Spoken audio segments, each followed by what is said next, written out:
seconds.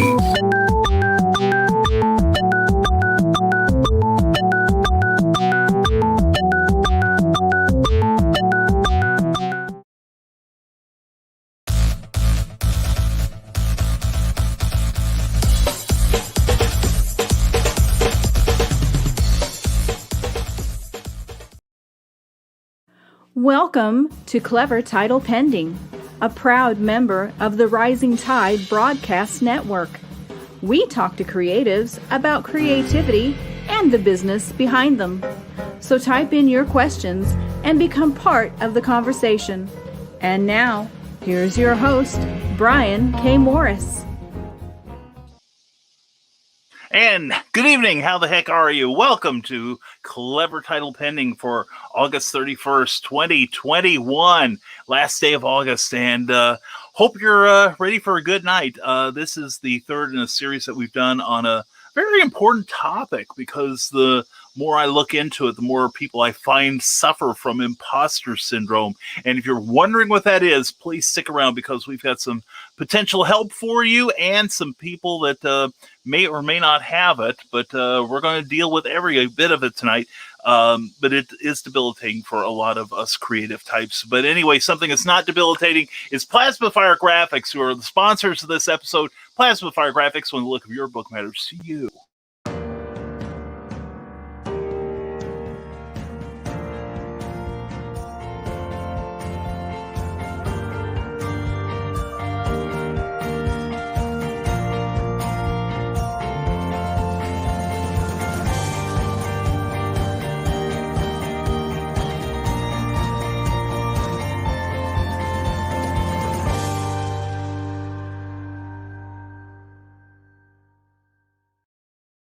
When you worked hard to get that great book put together, but you need a wraparound cover for it with all the bells and whistles, you need to contact Jeffrey Hayes at Plasma Fire Graphics, because he can hook you up with some great, amazing artwork for your cover. Plus, the graphics you'll need on social media to sell it, as well as a beautiful book trailer. And he does it for indie creator prices. So please check out his Facebook page and check out plasmafiregraphics.com, where you can contact Jeffrey directly and say we sent you.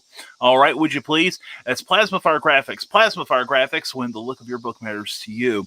And we also want to thank our patrons on Patreon. They help keep this show running and evolving and growing. And many of them have their own Patreon pages as well.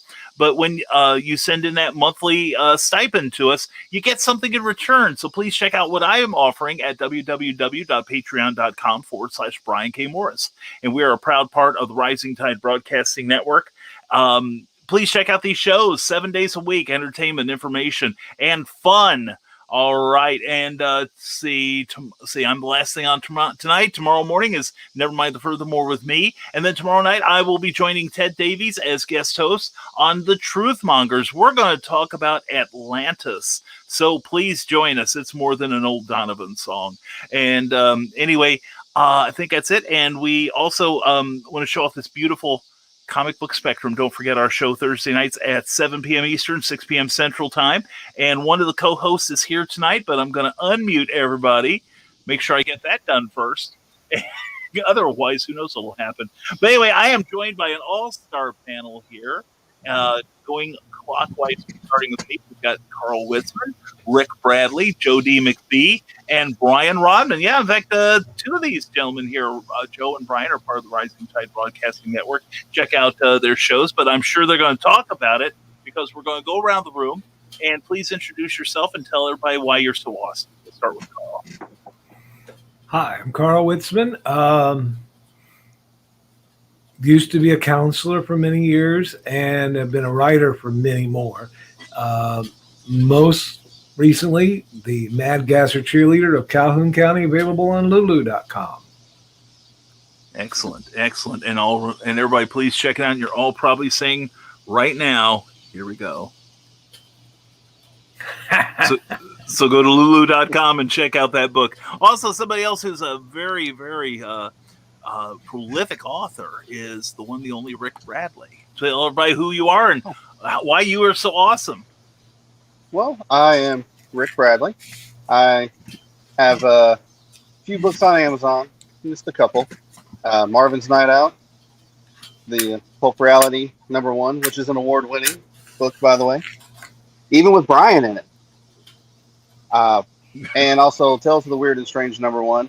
And you can just search my name on Amazon. It will bring me up. And if you search Marvin's Night Out, funny enough, it's the second choice under a book about cats. I like cats. I'll allow it.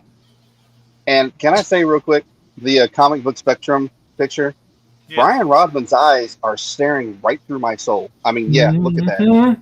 Yeah. Uh-huh. Well, I have no point of reference as I don't have one anymore. So anyway, I'm glad the drawing is so effective for you, Rick. I got mine back in the divorce, so I'm good. Okay, good. That's a relief. Anyway, somebody else who is a valued member of the Rising Tide Broadcasting Network, I'm not including myself, of course, is the one, the only Joe D. McFee. Please, Joe, tell everybody who you are and rate your astoundingness, please.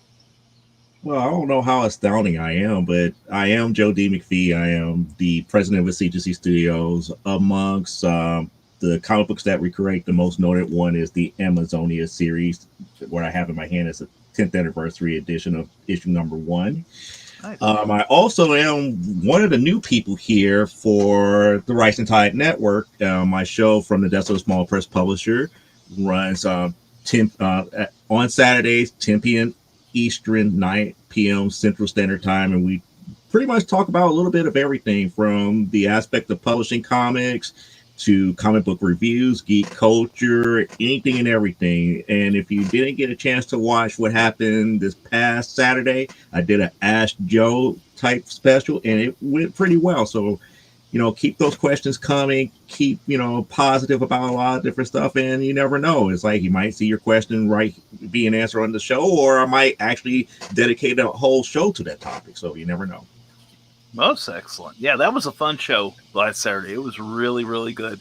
And somebody else who also knows how to put on a good show, co-host. See, like I said, look at him. The monitor.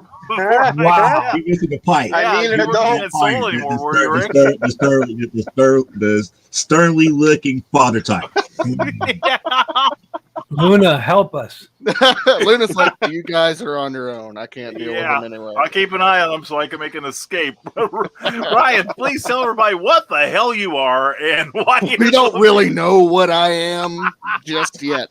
But in the meantime, I'm Brian Rodman, the author and illustrator of the horror fantasy comic book series Memoirs of an Angel. I'm also the author and illustrator of the post-apocalyptic action comedy The Nebulizer, which today the books arrive, which is super cool. They look awesome. We are waiting on just a couple other things to come in, and we will be shipping them all out to you wonderful people. So that's super exciting. I am also 1/3 of the Dastardly Dingoes podcast, a show about all things nerdy, and I'm also 1/4 of Comic Book Spectrum, as you saw with my crazy Russian eyes, and in the wonderful picture that Eric S. Hawkins drew. So yeah, Brian, we have an announcement to make, don't we? Yes, we do. I think we do. Make it official, my friend. Make it official. Starting October 6th, the Dastardly Dingoes will be a part of the Rising Tide Network. We will be on every Tuesday night at 7 p.m. So stay tuned. Starting October 6th, we're gonna invade your airwaves on the Rising Tide Network with our shenaniganery. So brace yourselves, folks. We're about to get nerdy. All right. It's going to be like the NWO and WCW. They're just coming in and taking over. That's right. Pretty soon we'll have our own wolf pack. It'll be great. I'm already practicing. So, I actually, in all seriousness, I am extremely flattered that you guys wanted to become a part of this network, just like I was when Joe and I finally got the connection, made the magic happen.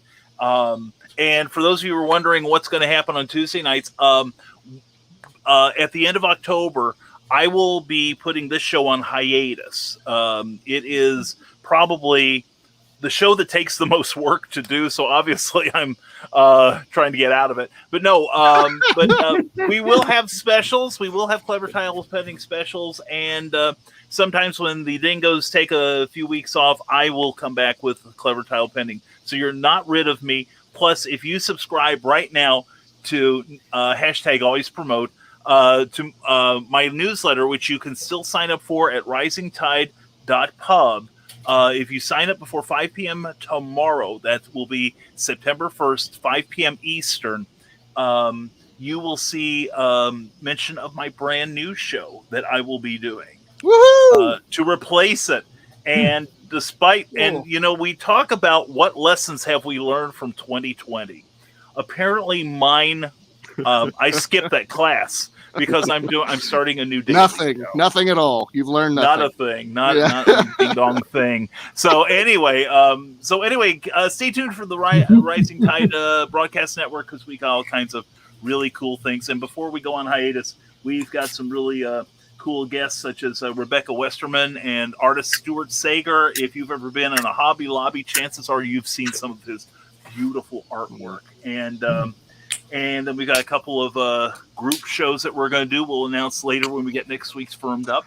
But we also have a crossover event coming up soon as well. So hold on to your butts, everybody. The Dingoes and the Comic Book Spectrum crew might actually be coming together here pretty soon. So yeah, follow Brian's suit. There we go. This is not going to cause a multiverse thing, is it? We hope so. Really. Yeah, we hope it does. That's the goal, actually. Yeah. I'm hoping it'll restart my timeline. I really am. So anyway, that is what we've got going here, and we will discuss it more tomorrow on Never Mind the Furthermore at 10 a.m., 9 a.m. Central, at which point I won't know any more than I do right now. So I'm just warning you in advance.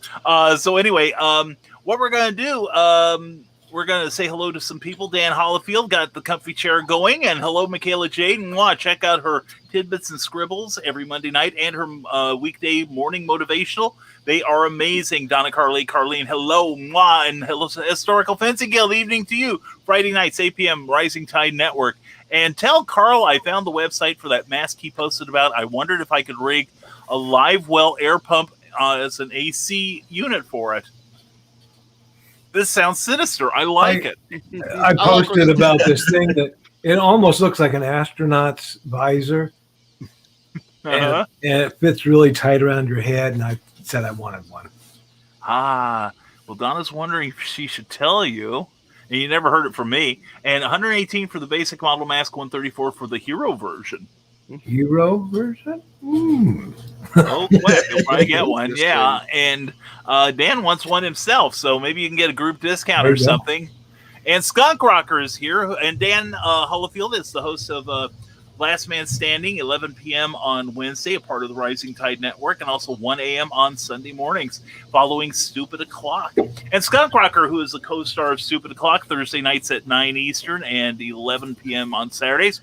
I'm going insane from being cooped up in this room. I need social interaction.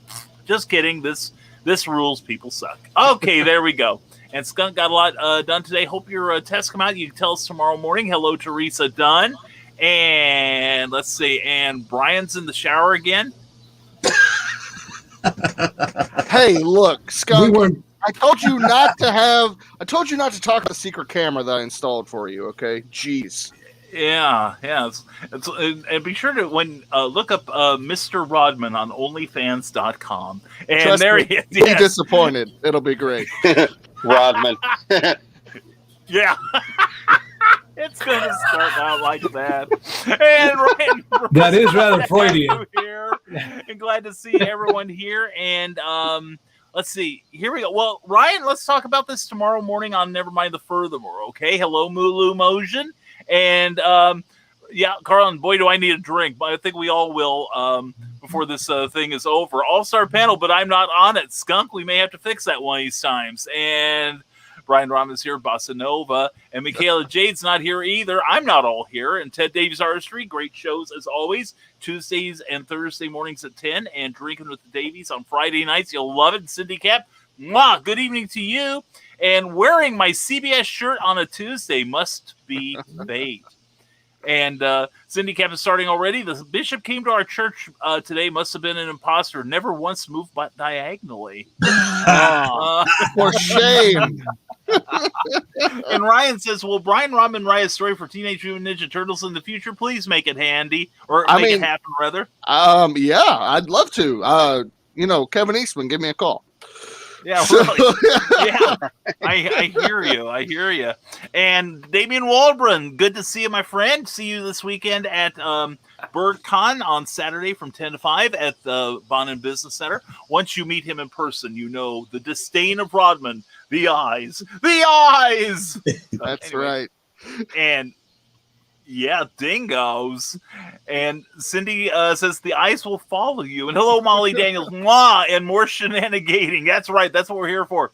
And noted in the schedule sheet is being amended now. Tuesdays at 7 p.m. Right. That's up to Brian. That's totally up to Brian. Yeah. And rejoice, not just the Dingo Nation, but all of them. And thank you, Cindy Kep, for signing up for the newsletter, and thank you, and also sign up for hers at ckoepb.com. And what do you call a fake sign? An imposter. And Luna says, I'm out of here, according to Donna Carlene. And Cindy Cap says, I found the cure for imposter syndrome. No, I didn't. I'm a fraud. Anyway, and CBS Times TDD hard reboot. And Cindy Cap says, I got to lead a symposium on imposter syndrome, but I didn't feel like I deserved it. We'll be touching on that tonight. And with a name like Rodman, OnlyFans is just the beginning, says the Historical Fencing Guild. That's okay. And I was called Morass when I was in high school. But anyway, back to other... before you think it turns into an episode of Comic Book Spectrum, and let's see, Subliminals.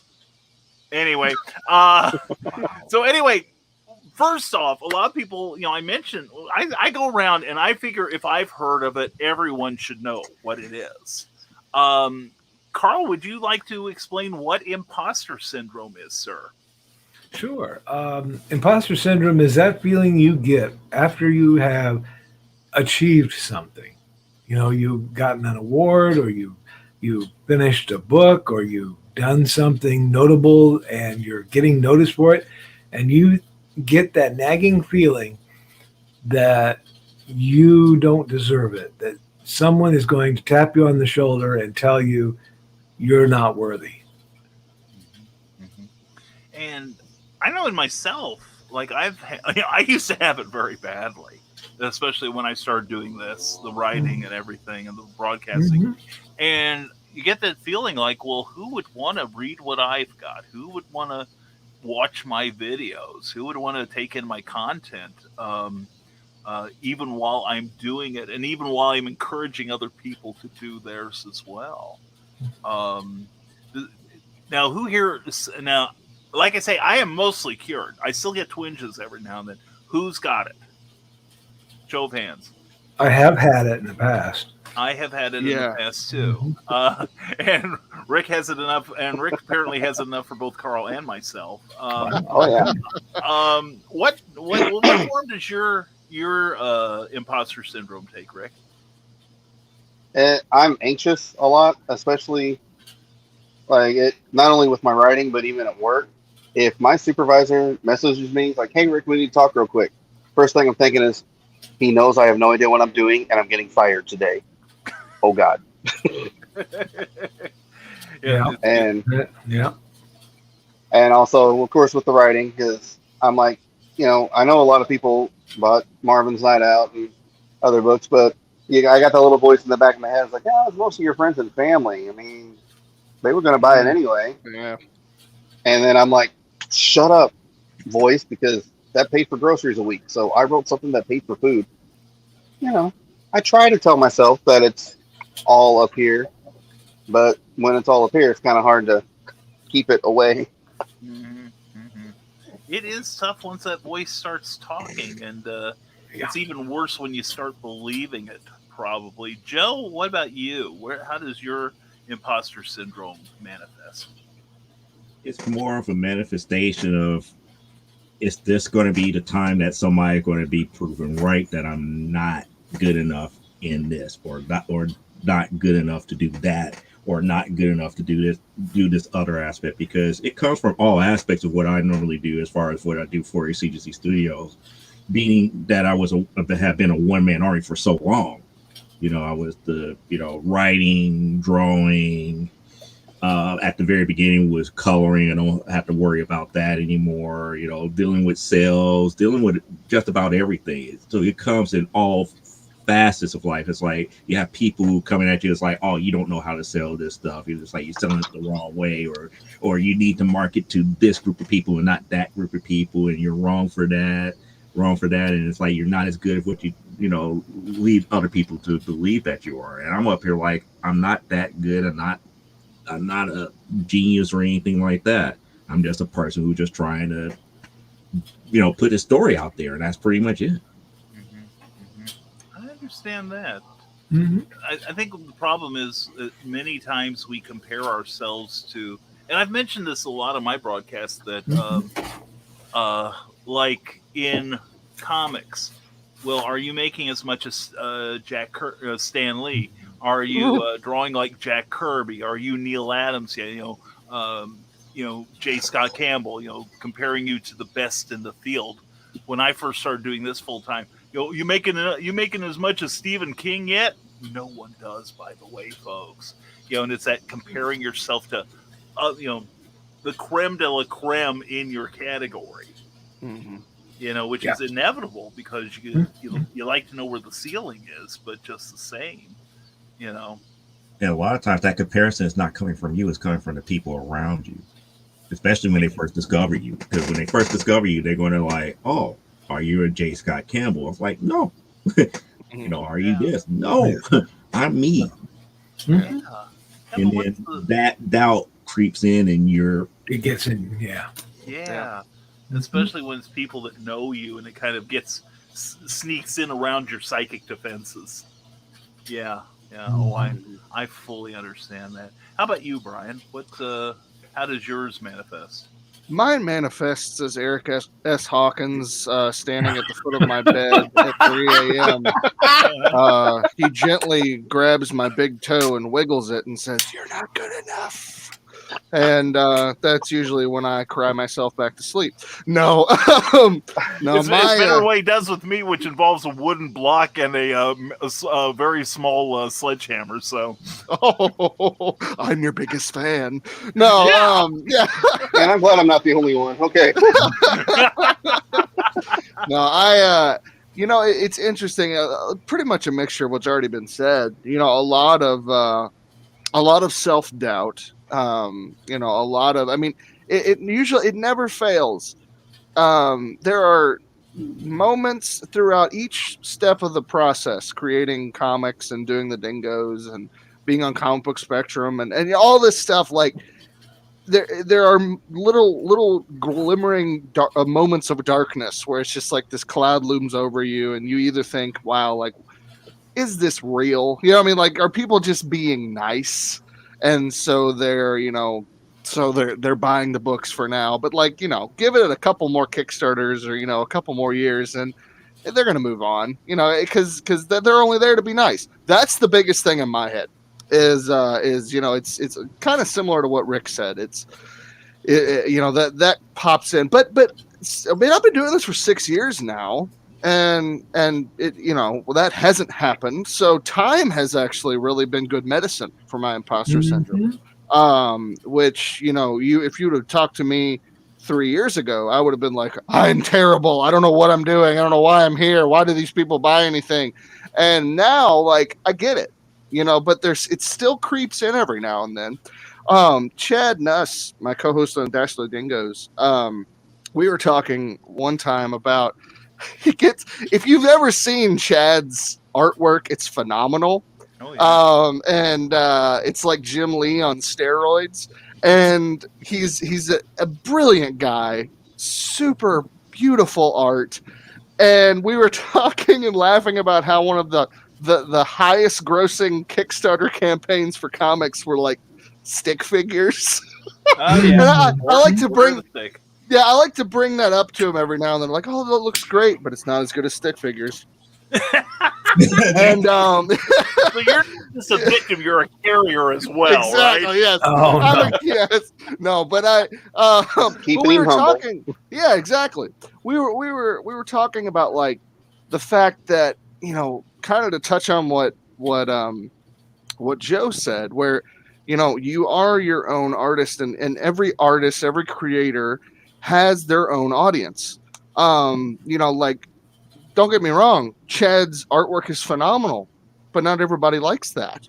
Not everybody wants that type of artwork. Some people like, you know, the stick figure stuff. They like the story, and the story fits the artwork, and it really fits with a certain group of people. And so when we thought about that, we kicked that idea around. Like, there are so many different art styles, and so many different art styles that fit different stories being told.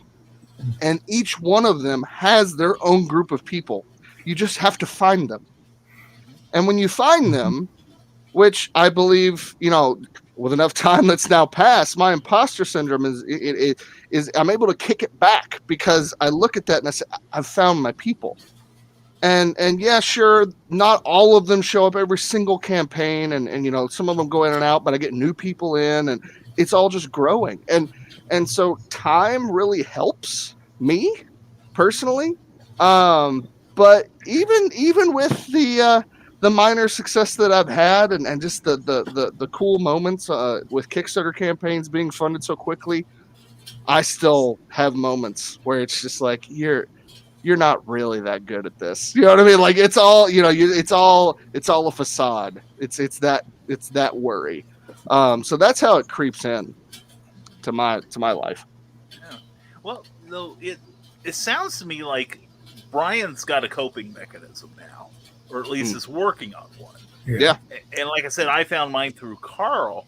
Now I'm putting it out to everyone else. How do you fight your own? And, you know, how do you fight your own imposter syndrome? What do you do?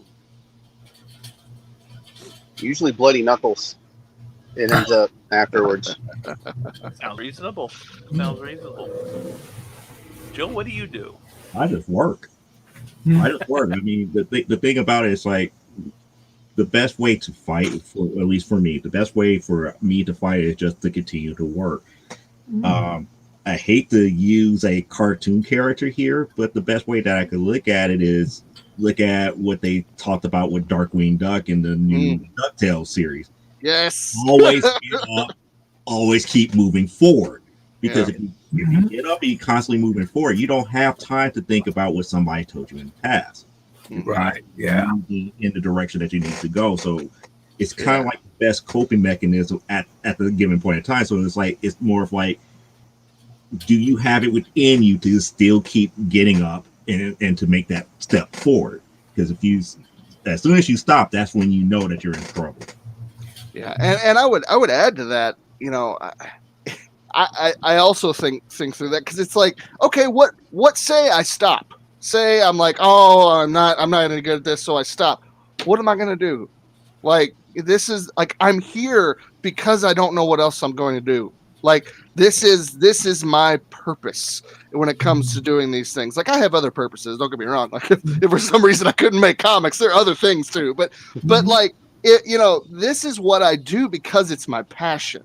And if I just stop, well then what am I going to do? You know what I mean? So no matter how you feel, just keep working, and you'll get better, and more time will progress to help fight this monster. Very cool. Now, Karl, you are an author. I know something. When I first started doing my journey last 10 years ago as a self-publisher, I used to refer to my work, because I was multi-genre, I used to refer to it as weird poop, except I usually didn't use that last word. Okay. Yeah. That's why we got the 7-second delay, folks. Yeah. But anyway, and I got, what's the technical term? Oh, yeah, reamed out by Cookie, you know, to stop calling it that. But, you know, when you release the Mad Gasser Cheerleader, available now on Lulu.com, Thank you. you hashtag always promote your friends. Yes. you were very you were very, very humble about it and kind of like on the down low about it. Now, was that your own imposter syndrome surfacing for this? Because you hadn't really written anything like this before and published it. Right. It wasn't imposter syndrome in that case, because I've written other books, and some of them have gone, international, not bestsellers or anything by any stretch, but I've had books out there before, but on other topics and in other genres. I'd never done anything quite like this one, and doing it was not a pleasant experience. So I was kind of like, do I really want to push this book? And, maybe people will expect more of this type of book. And yes, they do. Now I've been pushed to do a sequel because people want to see how it progresses after that. So I should have killed off that character at the end. I knew it. Now he finds out. Yeah. Almost did, but didn't. Just in case.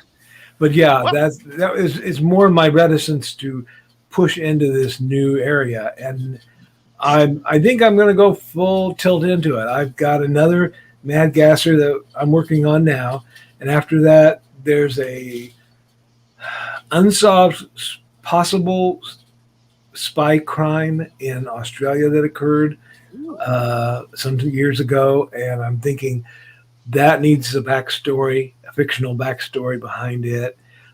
So I will probably stick with the genre and play around a while. Very cool. Very cool. Nice. But something that you said, Karl, and it sounds like something that Joe said earlier. I guess one of the best cures for imposter syndrome is to lean into it. Many times. You got to keep working. Like Brian was saying, Brian Rodman was saying, he was doing it before. Okay. I mean, you did all the art, you did the writing before people saw it. I mean, when only you were the only eyes looking at it. And maybe you showed it to a few people and maybe they liked it and encouraged you to continue. At that time, you weren't thinking about probably of selling anything. But now that once you get into the marketplace, then you start to question yourself. Yeah. Is it worth other people's money? And you just have to make it that way. Like Joe said, you get better and better with time. You keep working at it. If you don't like the way your last work turned out, make sure the next one fixes whatever was wrong with the first. Right. Yep. Yeah. And I would also add, the fact that anyone who finishes a comic book or a novel or even a short story, you're light years ahead of probably the high 90 percentile of the human race. Oh yeah. For sure. Yeah, because a lot of people talk about, I want to live the La Vida Loca that you guys do. Staying at all them motels and eating at all those greasy spoons. I know, Rick. I know. That's why I'm dragging you along, buddy. That's why I'm dragging you along. Let it rain, buddy. I'm telling you. But people see that we have like a certain amount of status in our communities, and that we have accomplished things, and people like what we do and want us to keep doing it. But they don't get started. Or if they get started, they don't finish. Right, because sometimes they get nagged out of it by themselves. Yeah, and that's the worst thing. If some editor comes by and says, don't send us any more of your work, you really are, you're not a good writer, and you have no idea what grammar is, then maybe you should step back and rethink it.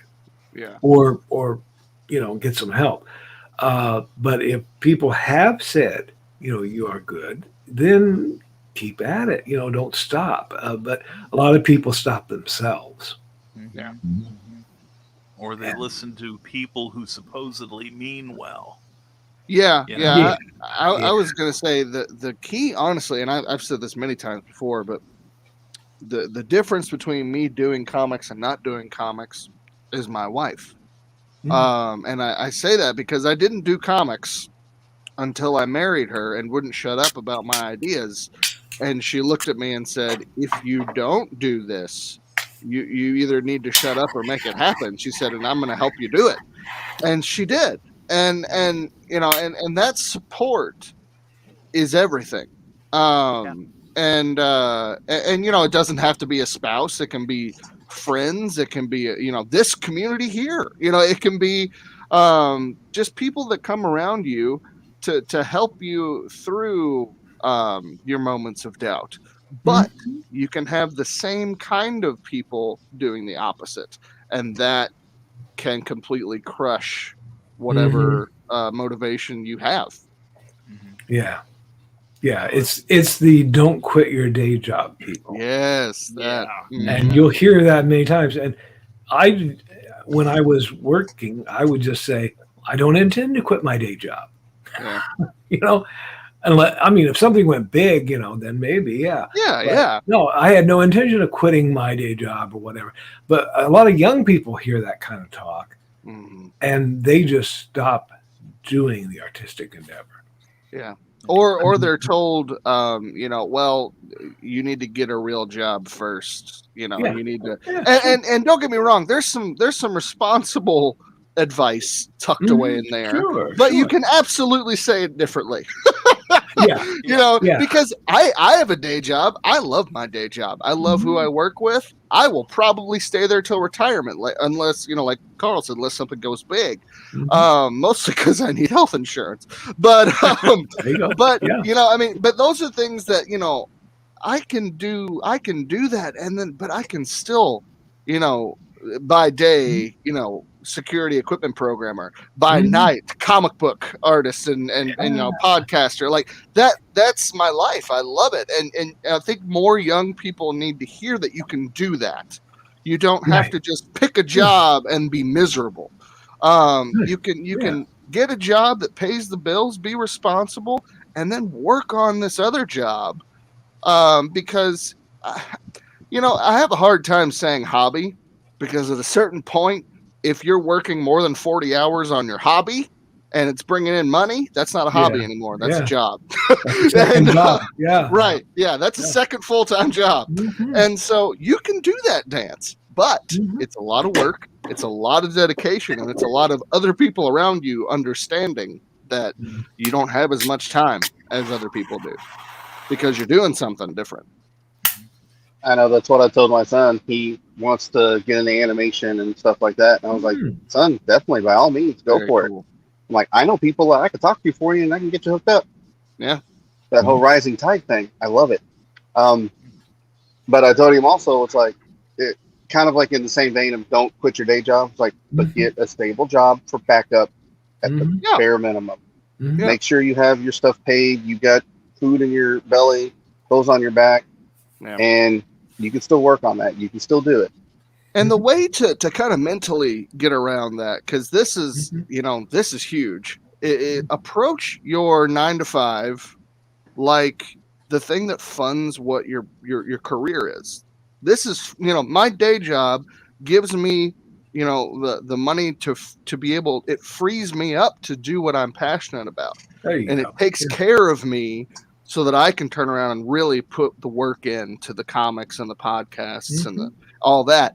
And if you think of it that way, your day job is an investment into what you're passionate about. And that's how I would, you know, encourage other people to kind of mentally get around that, because a lot of people hate their jobs. You know, a lot of people do. A lot of people hate their jobs. It's like, if you can focus on, okay, I'm here for this reason.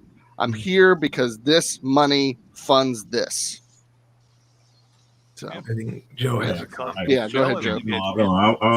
I wanted to say a couple of things which kind of ties into what Brian is saying, but he didn't go deep enough here, because it really depends on where bring us deeper. Yeah, it depends on where you're at in life. Because I know a lot of the younger people, and I talk about the people who coming out of high school, going into college, that day job is the furthest thing from their mind, because what they're focusing on is, I gotta get my schoolwork done, I gotta get, my college credits and stuff like that. While trying to do this part time, I'm trying to make this $200 here, $300 there, to do whatever they want. So at that stage of their life, you really want to encourage them, create your own. It's like, after your schoolwork is done, after you do whatever part-time job, get your own done. Partner up with somebody to cut the expenses down and get that work out there. There's no true responsibilities there until after you graduate. Now, after you graduate, I feel sorry for those people who think, oh, I'm going to go directly to this company, that company, other company, because life hits you right then and there. Fortunately, like my journey, where I originally started, I didn't start with art at all. People don't understand. It's like, I was, been in the military for a couple of years, came out of the military, got my degree in computer science. My thing when I came out of the military, I wanted to do video game programming, wanted to create video games. That was my love and my passion. And as I went through college, those opportunities became very competitive and few and far between. I graduated, I got into database administration, and ended up taking several odd jobs before I got employed by the state of Illinois. And when I got employed by the state of Illinois, I went from one type of computer job to another, to where I'm at right now. It's almost like I went so far and then I got pushed back. And when I say I got pushed back, is that I went from being like, a high level tech, dealing with specific applications, to a call center tech. Oh, yeah. And that step backwards fueled that fire. It's like, what? If this, starts making equivalent money, I'm gone. Yeah. And as I kept going, I'm now at the point where it's like, what? If I reach rule of 85 to take retirement, I could retire, still get a pension, and still do this.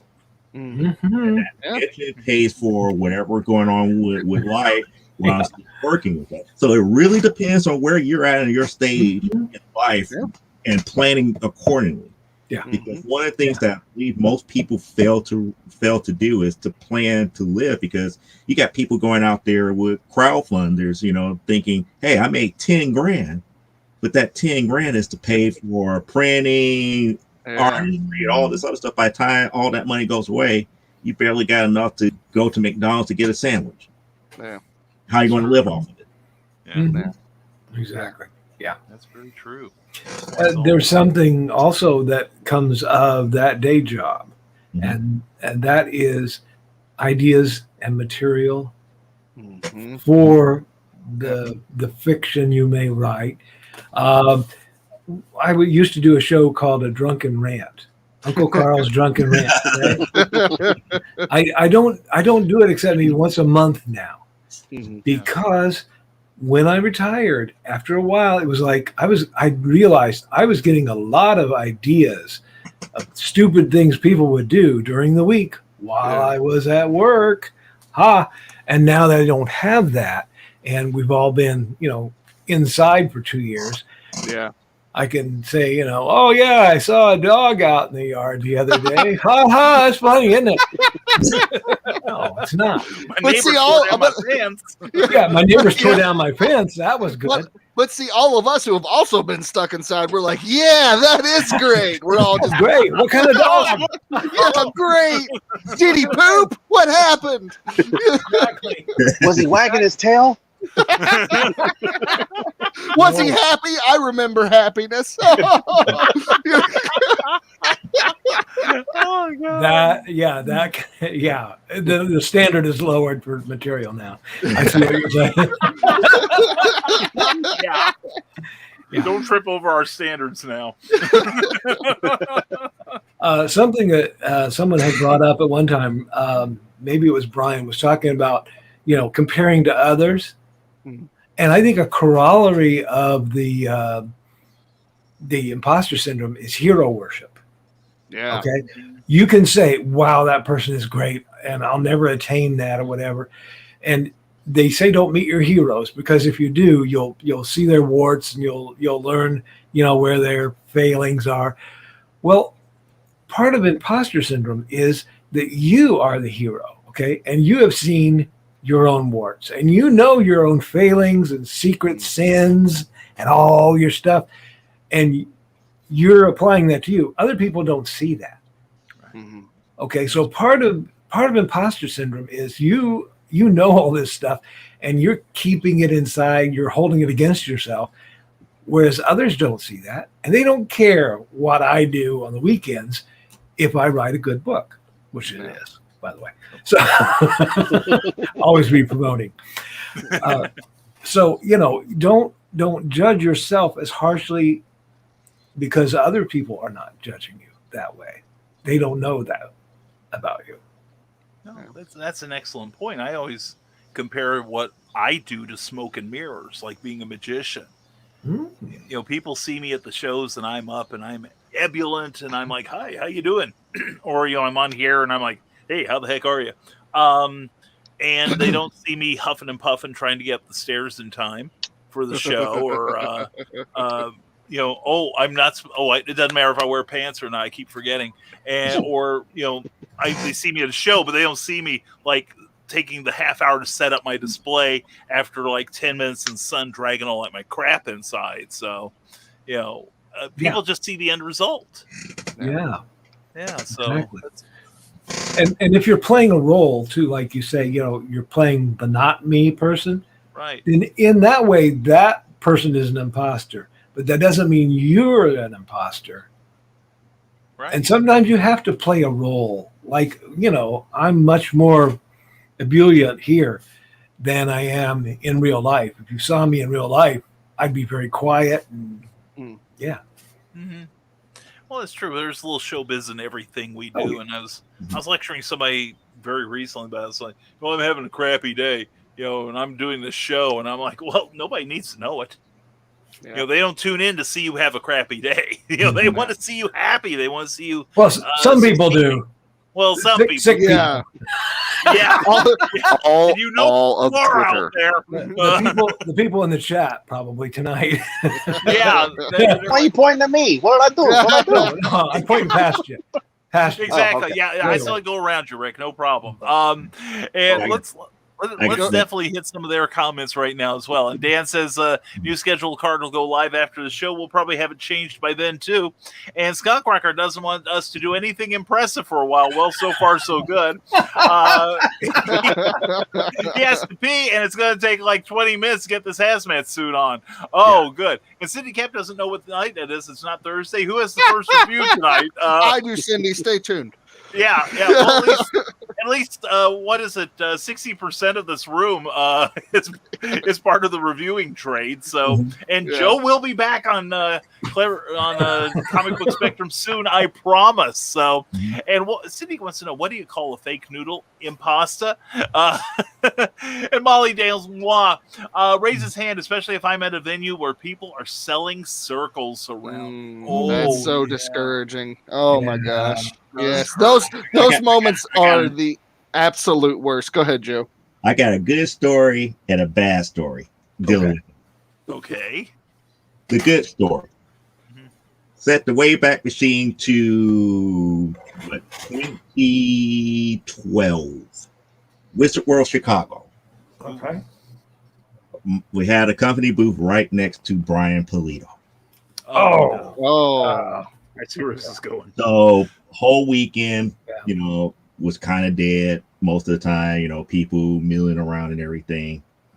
And then come late Saturday, influx, sale after sale after sale after sale after sale after sale. And what was ironic is that we were selling and nobody was over there by Brian Pulido.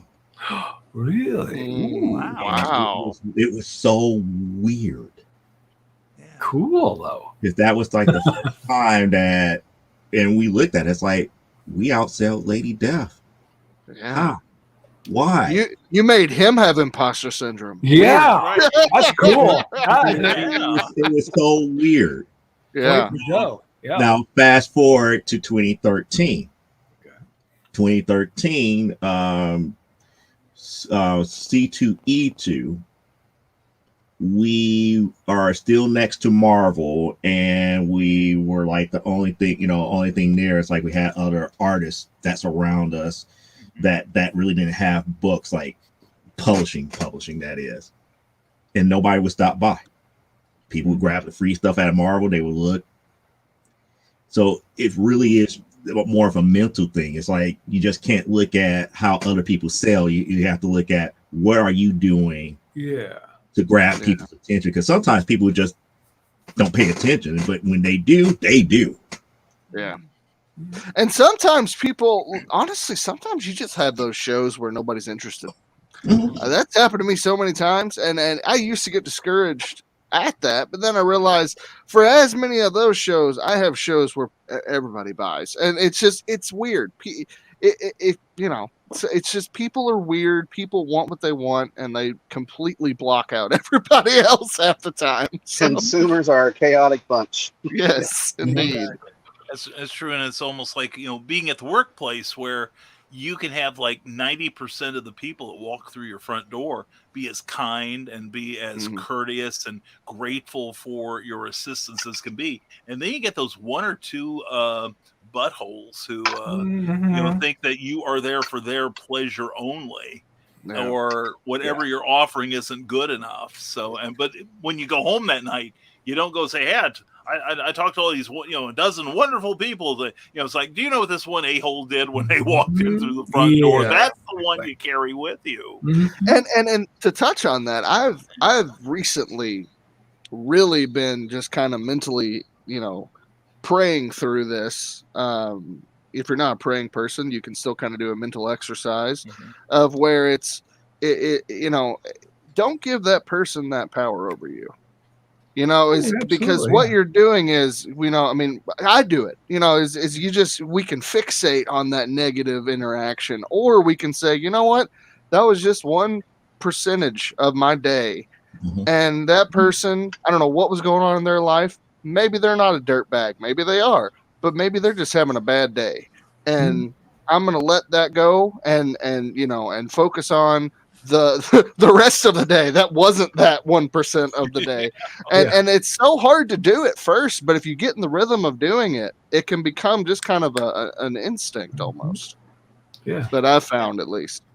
And that's where, learning a little bit about psychology will help you as well, because it helped me. Yeah. I always have to think, what is that person's motivation and how they're acting? Exactly. And, start analyzing a little bit about, what kind of, are they that kind of person? Do they have a bad day? Have they found that acting like that gets results, perhaps? And they're using it as a ploy to get attention.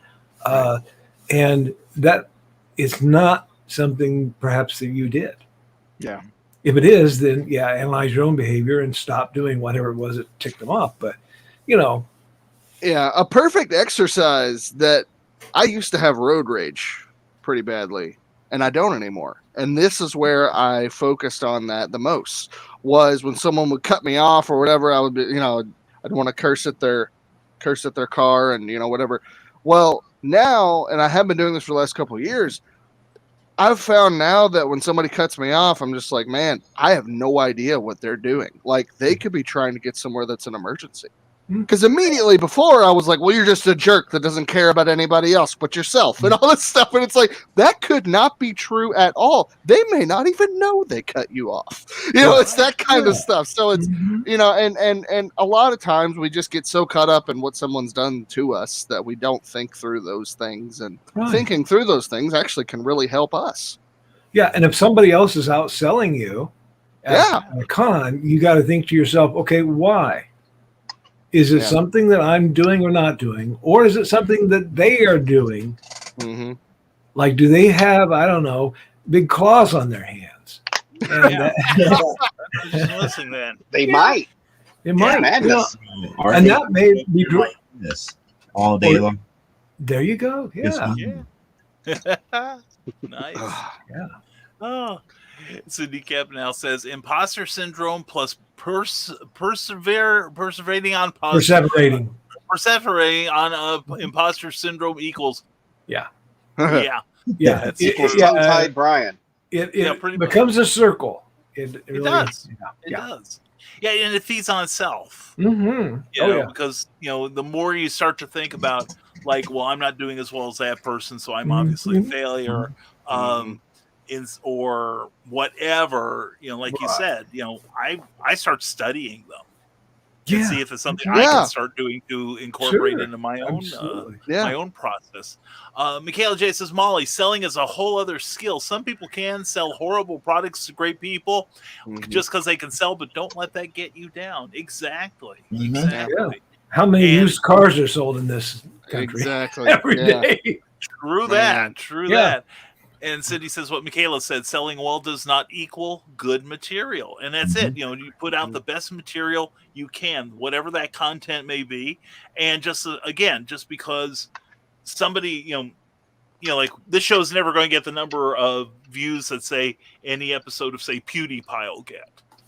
But we're happy with what we got. And it's getting better. Question. Yes. What's PewDiePie? PewDiePie is. Don't go there, please. Don't go there because no. He is one of the most. He has one of the largest thing. subscription bases on YouTube. Like okay, tens of millions. He's a gamer who has said a lot of not so savory things. Oh, yeah, okay. Lost a lot of subscribers and endorsements. He's one of those. Yeah. Okay, cool. And if you want to be one of those, you can be. Yeah, I guess if you really want to be. If you want to start a new show, Brian, and be Howard Stern, you could do it, and you'd get a bunch of views and subscribers. But would you like those subscribers? Exactly. Yeah. You got to be true to yourself. Yeah. Exactly. And that's why I don't do, I love watching like sovereign citizen videos, how people deal with them. And if I want to make some quick money, I could get into that those circles pretty easily. Sure. All I'd have to do is comment on the ones I see with my usual acerbic cynicism, and I'd probably have like like tens of thousands of subscribers, I would think. Most of the more prominent ones do. But do I want to have to put up with the people that don't agree with me? Right. Yeah. Sort of thing. It's like, let them have their own little circle. I'm perfectly happy with mine, which, by the way, don't forget the YouTube challenge. If I get 1,100 subscribers by the end of Halloween night, I will do a special 12-hour Never Mind the Furthermore with giveaways and special guests. So please sign up for my YouTube channel. And if you're watching on Facebook, get over here. Okay, anyway. So anyway. Wow. Yeah, and I would even add to that is if you are, if you are a show that, if you're doing a show that is all negative, that is all about what's wrong with stuff and just complaining, what kind of life is that, man? Like, you got to be so unhappy all the time. Like you just got to be like, I feel like that's gonna creep over into your every thought almost. You're just gonna critique everything you see, and that is a terrible way to live. Yeah. I heard Alex Jones on. He's only on shortwave now. I think he's prohibited from broadcasting in the U.S. So he's on shortwave stations now. And I heard him, and I'm thinking, well, what if he got his way? What would he do then? Yeah. I mean, if his party got in or whatever, and he'd have nothing to complain about, he had to shut down the entire show. Yeah. Oh, he'd still find something to complain about. I was gonna say, he would. It would be the opponents of the party that's already won. It would be something. Yeah, but they didn't cover their mouth when they sneezed. I thought they were masked pro. Blah, blah, blah. They were probably doing it to hide the scales from being reptiles and part of the Illuminati. But it's the lizard people. I have some vitamins here you can buy. Oh, that's right. Yeah, there we go. So, and then who is it that has the buckets? Who has the buckets? The buckets of food or something that. Oh, isn't that Jim Baker? There he is. Yeah. Guy? Yeah. He's got a great history, doesn't he? Yes, he does. Yeah. As opposed to us, who, by the way, you can get the pod catheter from Rising Tide Industries. I was looking around for my hail pail when he said Yeah, bucket. the So I hail was like, pail, where to go? Yeah. Where is that? Oh, we might need it tonight. Okay. I'm not just the president of the hair club. I'm a member too. But anyway, Molly Dale says, "Oh, I don't know. I'll be the first to admit I don't have the gift of gab." Well, the thing is, maybe you haven't found your rap yet. Mhm. It took me a while to find my voice, just like as a writer, as a creator. It takes a while to find your voice, and you just haven't have it. Dan Hollifield, who is I call him a successful writer and musician and all-around wonderful person and broadcaster. And I don't feel imposter syndrome when I'm writing. I do feel it when I'm marketing my work. Yeah. I think it probably has to do with, like when you put yourself out in front of the public. Oh, yeah. You don't want to lie about yourself because somebody's going to know. Everybody's going to know the stitchery on the emperor's clothing then. Yeah. But by the same token, you don't want to sound like, I'm not making nothing. Please buy my book.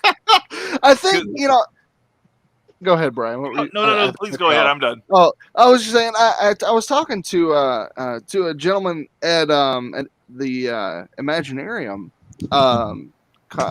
show that we did, Brian, and we were talking about like that. It was so hard for us to sell our own stuff at first. Like it was because you get that imposter syndrome immediately. You're like, oh, why would anybody care what this is? Like just look at it, and if you like it, take it. And the way around that, because you also don't want to become an arrogant asshole. Like that, you know what I mean? Like that you don't want to go the exact opposite end of the spectrum. And the best in between that I have found, and this gentleman that I was talking to as well agreed, is talk to them like you would be talking to a friend about this fresh idea that you just came up with. You're passionate enough to actually take the time to create this thing. Tell them from that perspective. Talk up this story not because you did it, but because it's something that they should read, because it is cool. It is something that you came up with that's a cool idea. It's a fun story. These are great characters. This is why you should take a look at it. And if you approach it that way, it kind of takes the pressure off of you and puts the focus on your story, which is where it should be anyway. Yeah, exactly. Joe? See, that's the thing, and that's one of the reasons, and just to let you guys know, I probably have to go here in the next 45 minutes or so. Okay. But getting back to what Brian was saying, it's like that's one of the reasons why I hate things like fast pitches and stuff to that magnitude, because one of the things that works for me is I strike up a conversation and I make it about the other person. I want to know what they like first. Yeah. Because a lot of times what you created may not be for them. Right. Because you took the time to get acquainted with what they like and everything, it might point them in the direction where they can get something that they like. They might take a chance on your stuff because of it. Yeah. Well, if they don't feel like you're trying to sell to them, that you're trying to work with them and have the same interests as them, they will give you a chance one way or the other. Sure. Yeah. And people can tell. You just can't do it. You can't do it in a fast pitch. It's like it's either a yay or a nay, and it's like sometimes you have to. We were talking about the warts and all. Sometimes like I know somewhere between page 28 and 40 of this book, there's a typo. Yeah, I'll tell you right now. Buy it and find it. But I'm gonna go burn my copy now. So I know there's a typo. Yeah. And can I in good conscience sell a book with a typo in it? I don't know. You get like that sometimes. Yeah. And you cannot be like that. You've got to be. You're talking about somebody else outselling you. I was sitting on that same table as somebody who was outselling me. Donna is really good at talking to people, getting them over there. She's talking about the stories. She's showing her excitement about it. I think like Joe was saying, she's showing the excitement about doing that. And she's selling more than me. And I'm like, here, would you like to take a free copy of my book too? Because, I know once you read it, you'll want the second one. Yeah, You know, Right. so I get them in that way. But yeah, I was feeling that for a minute, like, wow, okay. But sometimes, like Molly was talking about, maybe you need a partner who will help market it for you, who will bring those people in and start chatting them up for you, and then turn it over to you to close the sale. Yeah. That's the way Cookie and I work frequently. And when I did a show in Perryville, Missouri, Heroes for Kids, I had a helper. Hi, Sarah. And she would, I'd be wandering off because I, have my usual problems with my attention span. And then I'd hear, Brian, get your butt over here. You've got books to sign. Yeah. Cool. These books are sold. You just need to sign them. Like, Yeah, you just okay, need to cool. put some ink in them. Yeah. I'm like, cool. Glad I'm to leaving help. more often. Robin and I have a great system. I leave and she sells them. And then I come back and she's like, I've sold 7 books in 10 minutes. And I'm like, great. I was here for 4 hours and no one looked at me. Exactly. I'll be at home if you need me. Right. Yeah, exactly. Pick up Yeah, the so book. we were joking. We got to be as pretty as Robin. That's what it is. I'll just put a Robin mask on my face. That won't look disturbing There you at go. all. The beard will be poking out underneath. I was joking with her. I told her, I was like, well, I can't go to the shows for the rest of the year.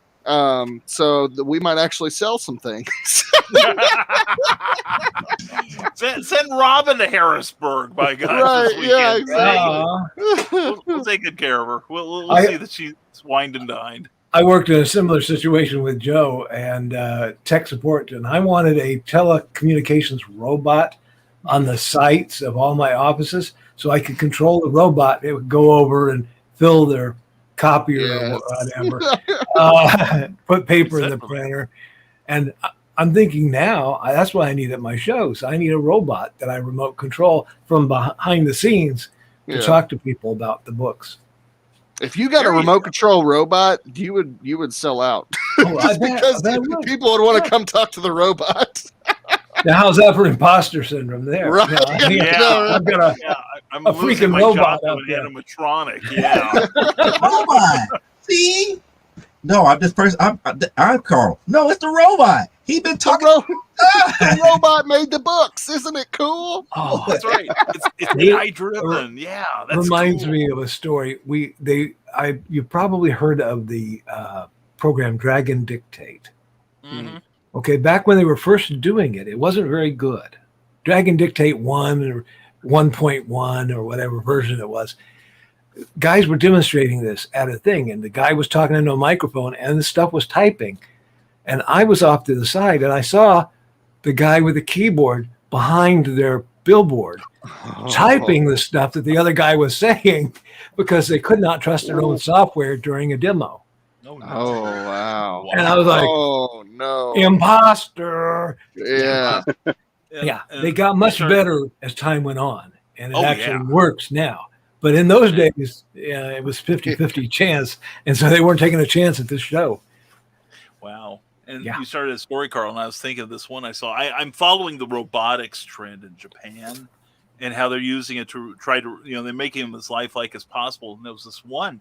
She was gorgeous, and she looks so human, about 99% passable. And the creator is, and you don't know if it was a gag or not, but the creator was like, well, what can you do, robot? And she's like, I can emulate many functions that a human can, including facial tics and responses and such. And the more you talk to me, the more I learn. And then he goes, well, you aren't one of those robots who are going to rise up and kill us in our sleep, are you? And she goes, yes, I am. And she said it like with a smile on her face. Yes, I was like, no. Oh, you don't know if it was a gag or not, but you hope it's not. Anyway, moving back to the comments here, it helps Brian Robbins as a historical. It's learning, so you're probably going to see the evil of people, so you never know. That's true. It could be like a Judge Dredd kind of thing. Skynet is real, people. I tell you. Stay tuned for our show on conspiracies. I will be on TED Talks, or rather, the Truthmongers tomorrow night at 7 p.m. I'm looking forward to that one too.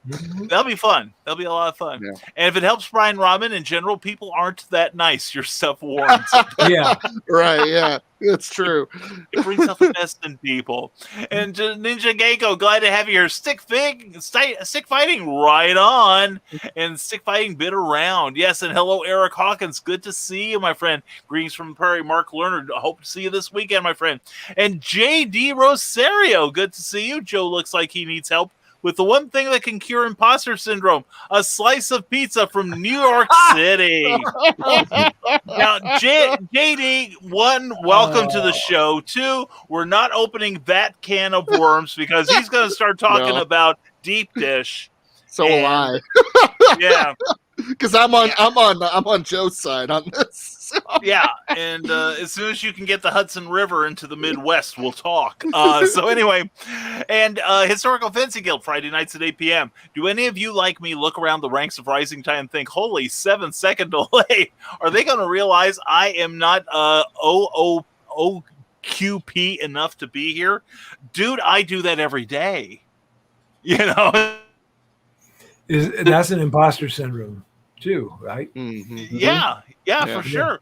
Well, yeah, it's like when one of the things that kept me from approaching a couple of people, including two of the people in this room, were that it's like, well, we've got this little mom and pop kind of network here. Why would they want to be part of it? And then I'm like, gosh, I wish they were part of it. Gosh, I'd love her. And then things just worked out. So, but I think it's true of any endeavor. Whether has been mentioned earlier, whether it's your day job or whether it's this is my day job. So there is that. But it's just any sort of endeavor you have. Whether you're worried that people are going to peek behind the curtain and see that you're just some huckster from Kansas sort of thing. And Karl has a blowtorch. Look out, says Eric Hawkins. And he only uses it for justice and for cigars. And people that are in your circle are not always in your corner, said Ted Davies Artistry. That is for sure. But you have to, I think it's not inappropriate to weed them out and to make sur your shields are up when you're around them. And online quality pandas, that's what I was wondering. Or overcoming quick pentagons. Yeah. Pentagons are dangerous. You got to look out for those pentagons. I know you do. I lived in Virginia. I know all about that stuff. There's a big one in DC, I'm telling you. And here we go. 4 sides. I don't like it. That's right. I'm going to have a pentagon with only 4 sides. I can't afford a fifth. Actually, you see my liquor cabinet. I can afford a fifth. Anyway, only quality people. A rule based on friend groups usually are with an annual income of 2 or 3K of each other. So, yes, I've met most of my friends looking for dry cardboard to sleep under when we go back under the bridge. So, anyway, and get a real job. I have one, thank you. I create, says Ted Davies Artistry. There you go. And that's true. Most of us being independent artists, we generally have more than one job. We have more than one real job. How many jobs do you have? That's usually if I ever were to interact with someone that says that, I would just say I have a lot of real jobs. How many do you have? Yeah. Exactly. Just one? That must be nice. Yeah. Rob, because now you make me think about the in living color skip of Hey Mom. Yes, that's just what I was thinking. I think of that every time. I feel like I answer in a Jamaican accent. You only go to work and you punch a time clock. Me, I'm a writer, I'm an editor, I'm a publisher, and oh my God, I put toothpaste back in the tube, and just all the amazing things I do. I'm a publicist. It's like my schedule would kill most people. Look what's doing to me. So, let's see. And says Cindy Kipp, CKOEPP.com. Sign up for a newsletter. And I love my evening job, says Molly Daniels. It helps fund my trips and is helping pay off my arm bill from last February. Ooh. Yeah, she did a cookie and she broke her arm last February. So, and Cindy Cap says your job should be either something you enjoy or something that pays you enough money to do the thing you enjoy. Exactly. Amen. And Molly Daniels, I get paid to talk to people. Yeah. Yeah, that's true. And my area has a nice large counter where I can write when the muse hits. Very good. And Dan Hollifield, who is counting the days till retirement. Don't believe me? Tune in to Stupid O'Clock. The day job pays the bills and gives me freedom to be creative in my off time. Exactly. And when my shoot job is good, it's great. And when it's bad, let's not go there, says Skunk Rocker. Okay, we won't. Now, here's a question from the Historical Fencing Guild, Nicholas Anthony Tucker. Check out his work on Amazon. Have any of you had folks prey on your imposter syndrome to get things or services?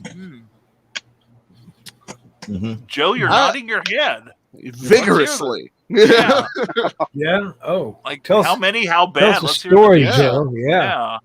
I'm, like, for example, one of the things that people who know me and people who go to like comic book conventions know that with Amazonia, I do pretty much everything except for the coloring.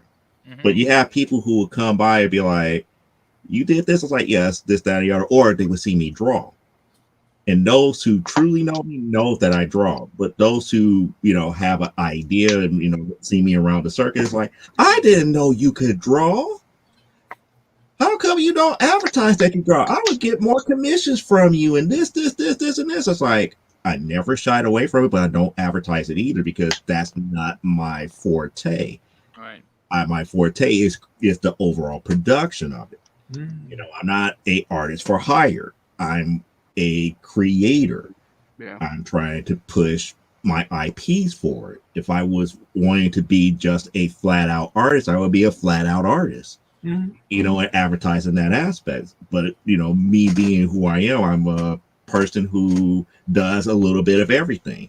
But yet they want to try to twist that arm of imposter syndrome about me not being a great enough artist to be like, hey, why don't if I give you X, Y, and Z, like, $20, could you do me a quick little headshot of this character? And I'm up there like, well, I really don't feel like in the mood anyway. And it's like, well, you wasn't all that great in the first place. It's like, oh, really? Okay, let's see you go get somebody else to do that for that low of a man, and then come back to me. Yeah. It's kind of like if you saw me changing the headlight of my van, and you thought, oh, Karl's good with cars, he can come help me fix. No, I can change the headlight. That's about all I can do. And so you can't judge by that little snippet you see. And what you're doing, Joe, is you are drawing because you have to finish what other pieces you've already done. And that's cool. That's good. Yeah. And we have Sarah in the house. Good evening to you, darling. Mwah, glad to see you here as always. And Cindy Kep continues this line. The Historical Fencing Guild. Yup, it shows. People inform me that my quilt isn't worth $5. So who am I to try selling it for $50? Or that's too expensive for a book. You're not J.K. Rowling. Sell for less. And I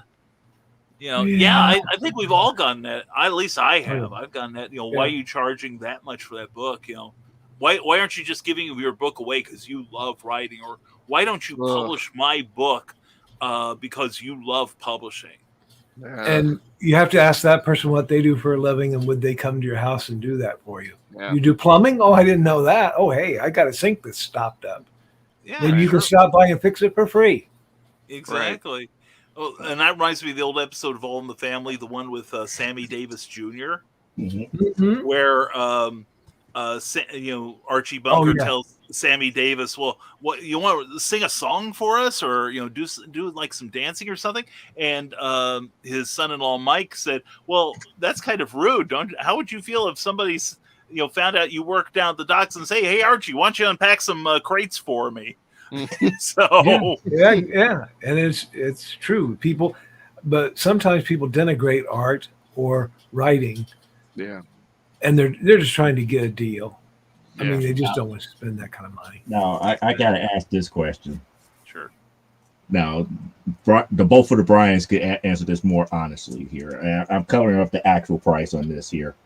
Okay. But on average, when you look at a comic and the I'm Sorry. Uh-oh. Sorry. I hit the wrong Oh, we button. lost him. Ah. I hit the wrong button. My bad. I was trying to get you. There we go. So I'm covering up the price. It's like if somebody hit you up and say, "Hey, I got a comic. My comic is 50 plus pages of actual comic, no ads or anything like that." Uh-huh. At an average convention, how much does that go for? 50 plus pages, I would say no less than $8. I'm thinking $7.50 to $10 depending on the production costs. Now, if I show you the price and people still complain, you will be flabbergasted. Okay. The price on a book like this, because Prime Time Saturday Night is normally 50 plus pages per issue, $5. Wow. Okay. Wow. That's a heck of a deal, man. And Yeah. I paid that for a Marvel comic the other day, and it had a lot of ads. Oh, Yeah. And people still complain because of the simple fact because it's not Marvel or DC, but yet at the same time, they're thinking I'm making money hand over fist. It's like, no, I'm barely making maybe at best like 75 cents over print cost in some cases. Yeah. If I go print on demand, if I go full print run, I'm actually making a little bit more than that. But for print on demand, it's like 75 cents per issue. It ain't nothing, and that's before even getting distributed by anybody else, depending on how this distributing deal works. Yeah. Right. Yeah. Wow. But yet they want to say it's like how come I can't give you $3 for it? Yeah. $3 doesn't pay for the cost of making it. Right. Yeah. Yeah. They don't realize. They have no idea. People don't have any clue, and I know this because I didn't have any clue when I first started jumping into the comic book business. I didn't. I was ignorant about it. I never asked anybody to drop their prices or tell anybody that it should have been cheaper. But I didn't know. I didn't know, how much a book costs to print or anything like that. So it's not common knowledge. People just don't think about those things, and they automatically think, oh well, you're selling something for $5, well you must be at least making $4. And I think that's just like a common thought, and I don't know why. People just don't understand how it works. Right. That's nuts. That's so nuts. The book I wrote about Audacity. It's a software that allows you to do audio editing. Mm-hmm. There was only one book out at the time, and it was $50. Oh, so wow. I priced my book at $20. Mm. Even though that was, to me, it was too high because it only cost me, I think, $5 to print the damn thing. So I was like, I'm really asking too much, but nobody quibbled about that price because a simple search would show, oh yeah, you could pay $50 and get this one guy's book, or you can get mine for $20, and people bought it. Yeah. So I was like, I'm happy. Yeah. There we go. And Dan Hollifield says, Nick, I've had people try, but I've rented enough Predators when I was younger so that I can usually see through new con games before they get too far nowadays. And Joe Dog Crap, was I supposed to be there? I forgot this was Tuesday. No, I didn't remember you volunteering, but we'll have you here twice next time. How's that? And, here we go. I'm starting to feel like an imposter for being here tonight, says Donna Carlene. I'm an awesome, damn it. Awesome and great writer, and I don't worry if I don't sell stuff. I just have fun with it all. Yeah, it doesn't bother her a bit. There's no imposter syndrome there. Good for you. Good. Yeah. And Dan Holfield continues, Joe D, I was once seated at an autograph table next to Janny Wirtz, Larry Niven, and Jerry Purnell, yet I only had one book out at the time. Yeah, that will give you imposter syndrome for sure. And I did outsell my publisher in 2019 at In Conjunction. I generally sell more. A lot of times I sell more copies of my book than my publisher does, but that's okay. Cindy Cap says, don't take criticism from someone you wouldn't go to for advice. Oh, I like that. Yeah, that's a great nugget of information right there. Thank you, Cindy. That's brilliant. And Michael Gaffey from Facebook says, I love the 5 totally different styles of decor where you all work. It's very ergonomic here. So you gotta see our background too. It's very it's very fitting for all of us, very restful. But thank you for noticing, Michael. Glad you're here. And I want to be the next Mr. Beast and give away money like he does, says Joe Dong McKeel. Yeah, there you go. There is a guy who, like, he'll hand out like thousands of dollars at a time. That'd be awesome. Yeah, I would love to do that. I'd love to do that. Yeah. I'm just I'd like to meet him right now. I mean, Rick's like, I could handle a couple $1,000 Yeah. my way. That'd be great. Yeah. Rick will be like, "Can I sell you a copy of Nightmare Collective?" And oh, sure, here's $50,000 for that. No problem, right? it's like, man, I'll even sign it for that. You know? yeah. Mr. Beast is another one of those big time YouTubers, and I don't think he'd have to worry about. He'd probably take me up on my deal about $20 to not sign a book. Molly Daniels says, "I have sold books by talking about the story behind the book, what inspired the title, or how I came up with a fresh twist on the romance angle." Yeah, I talk about the work less than myself, and and that's the thing. It's like I think there's a very thin line between modesty and imposter syndrome. Yeah. And I get accused of having imposter syndrome when I'm simply attempting to be modest. Yeah, and there's a false modesty as well, where you say, "Oh no, I'm not that great," And people need to stop doing that. Yeah, exactly. But people need to stop doing that. Okay, we need to stop putting ourselves down in front of the other people, because it does eventually wear into their conscious, where they're saying, well, their conscious mind is saying, okay, he's just being that way. But subconsciously, they begin to think, well, maybe he isn't so great. Yeah. Yeah. So we need to stop that false modesty, people. Get it out. Yeah. And, especially you, Mr. Morris. Sorry, I had a call. Anyway, I like I said, there is a thin line, but I think part of it is how big of a jerk you are. It's like, I'm wonderful, I'm fabulous, but my role model in this is Stan Lee, of all people. Mm-hmm. If you ever, if you study his rap, he was always like, look, I'd be like, look at Eric Hawkins.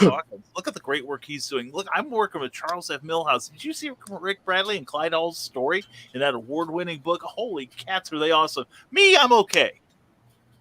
I always try to play up the people I work with. And the thing is, I do remember that, I've sold books in other countries. I've sold books on 3 continents.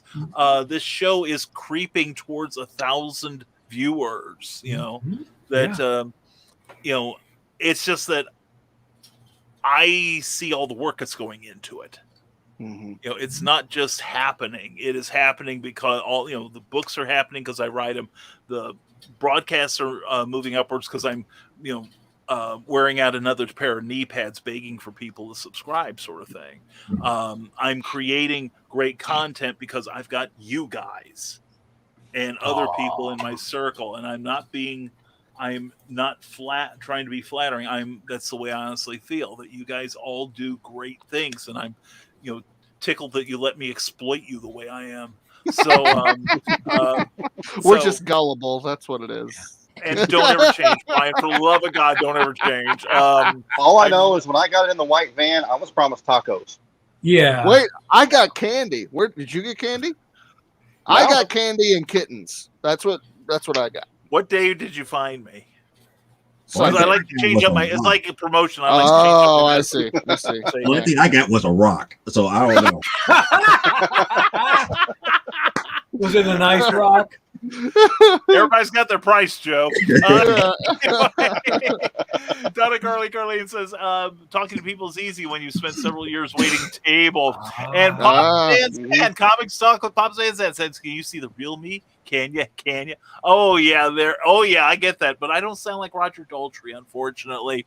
And those are called table babes. Very effective in sales at cons. It works for me. I've got one. Anyway, you're in a lot of trouble. Yeah, that's true too. Anyway. You have to have the right security around them. Mm-hmm. That's true. Well, I was talking to Varian Grant about how he would hire women before he got married, I assume, to hang around his booth when he was selling his comics. Okay. Yeah, he would. I was scared where this He would story was hire going. women for what, Brian? Yeah. For This is where you book got sales. Yes. You got to be patient and let Uncle Brian finish his sentence, and it will all be okay. I promise. Then tacos. And tacos, yes. But no. He said he had to hire like extra people to just hang around, make sure that nobody was squeezing the Charmin, if you know what I mean. Damian Waldron, who will be at BurgCon this coming Saturday in Harrisburg at 540 North Commerce, the Bond and Business Center. I've always undersold my work due to my imposter syndrome. When I finally started to value my skills for what they were worth, the people who took advantage of it faded away. Exactly. Very good. Exactly. Yeah. And I found actually that the more, I won't say higher, I valued my own worth and my product worth, the better I did with it. Mm-hmm. Because there's kind of a perceived value. Mm-hmm. So charge what you are worth. Now, Damien, for doing my webpage, ignore everything I'm saying to you. Would you take a 20? Let me see what Cookie's got in her wallet right now. Anyway, Damien says, I work for a well-known chain print shop, and you would be shocked or maybe not at how many people undervalue the cost of printing. Yeah. I'll be open. I used to work for Office Depot. I know exactly what you're talking about. People just see you stick it in a machine and push a button and, you're off to the races. But there is a lot more to that, especially considering the sophisticated nature of many photocopying machines now. Mm-hmm. So I feel I got fired from a job one time for how I used a copy machine, but we won't go into that. Oh, okay. You still have copies, though, Brian. That's the thing. I'll slide you some into your DMs, sir. Ooh. Yeah. That's it for tonight. Good night, everyone. Do we need to leave you guys alone for a little bit? Always. I'll give you half an hour to draw a crowd, Rick. Anyway, Historical Fencing Guild says, inverse question, do you ever encounter folks who make the mistake of talking to and then bombard you with humble bragging? It seems like the folks get underhanded about sabotaging fellow sellers. Yes. Okay, let's hear it, Joe. Yes. Poor Joe, I feel like you have all the negative experiences, man. I'm sorry, bro. I am too. Poor guy. I want to leave names out of this because I was like, I know the individual, and that's just the way that individual is. But I was at a show in Detroit. Well-known artist and everything. Ego. So I was talking to the interior page artist for my series for AWF because, he kind of follows her artwork and everything, and was just giving her compliment after compliment after compliment after compliment, but at the same time denigrating her work in the comic book that she did for me. Over and over and over and over and over again. I'm sitting there just listening to all of this, and she's just going with the flow of everything and just with just like listening. So by the time the conversation is over, we're on our way back to Chicago, and we kind of talked about this. It's kind of nice that he gave me compliments. It's like, yeah, but the compliments were backhanded. It's like, what do you mean? Yeah. He gave you compliments on what you're doing, but at the same time talked about how bad your work was for AWF. Yeah. And then she thought about it. It's like, you know what? You're right. So in other words, he's denigrating you, denigrating the book that we worked on, all because we sold more than he did. By talking you up, it's like you're greater than what you're doing with this book. Really? You wouldn't be here at this show if it wasn't for this book. You wouldn't be here if I didn't share everything with you as far as the equal billing on everything. Yeah. So who's wrong there? He is. He's trying to stroke your ego, and that's not the first time that other sellers have done that to either myself, people who have worked with me, or the product itself. That's just one example that just sticks right there when he mentioned that. Oh yeah. Yeah. You know, The I've only been example. Go ahead. for close to what, actually publishing since 2008, but on the comic book circuit way before then. I go all the way back to the 90s because I used to do product championing for like Decipher and all these different collectible card games and whatnot. So I have a background, as far as how conventions are set up and everything from one area, but as far as the actual comic book publishing, only go far as 2008. So yeah, I've been through the ringer from people telling me that the art wasn't worth it until they actually sat down and read the story. Almost giving up on it only to have Comixology take interest in it. And the only thing that they wanted me to do is redo issue number 1, which I did. And next thing you know, we're back in business. Nice. So yeah, I have suffered a lot. I do go through a lot of imposter syndrome type deals, and I still go through it because I know how people are. And like I said before, the only way that I get around it half the time is just not think about it, just keep moving forward. Be like Darkwing Duck. There you go. Get up, There you go. keep forward. I love that that's your example. It's so great. I genuinely do. I genuinely love that. It's so great because I love Darkwing Duck so much. That's my boy. Yeah. Darkwing Duck is my boy because it's like he's the not prototypical superhero. Yeah. Let's get dangerous. Like, things go wrong around him. It's like, oh well, let me get up. I know I'm about to get my 7-second delay whooped. It's going to be the greatest whooping I take to make certain that somebody else is okay. Yeah. Hey, but when there's trouble, you call DW. Exactly. Yeah. Oh yeah. Well, that's the thing. I've gotten some of those left-handed compliments too, and when I recognize them for what they are, I keep mentioning my favorite hashtag that I created is fueled by spite. Yeah. And I've especially when I started, I got a lot of criticism for my work because it's not like so-and-so's. You're getting compared to somebody further up the food chain, like I mentioned, or you're not, even though you're presenting your work as ABC, if they like DEF and you're not doing it, then they get snotty about it. And I'm like, I believe what Frank Sinatra used to say, the best revenge is living well. And just like Joe's doing, he's moving on. He's taking the criticism and he's using it to fuel his forward progress. And I see that a lot, especially in the Rising Tide group. Tell Michaela, one of you, I'll give you a shiny new quarter if you go tell Michaela Jade she can't do it. No thanks. I choose life. That's exactly right. Nothing left to you but a memory and a fine red mist. A lot of people, and when I was starting out, in the 80s, in self-publishing, a lot of people gave me grief because in those days, it wasn't like it is now with print on demand and things like that. Yeah. So it was much harder.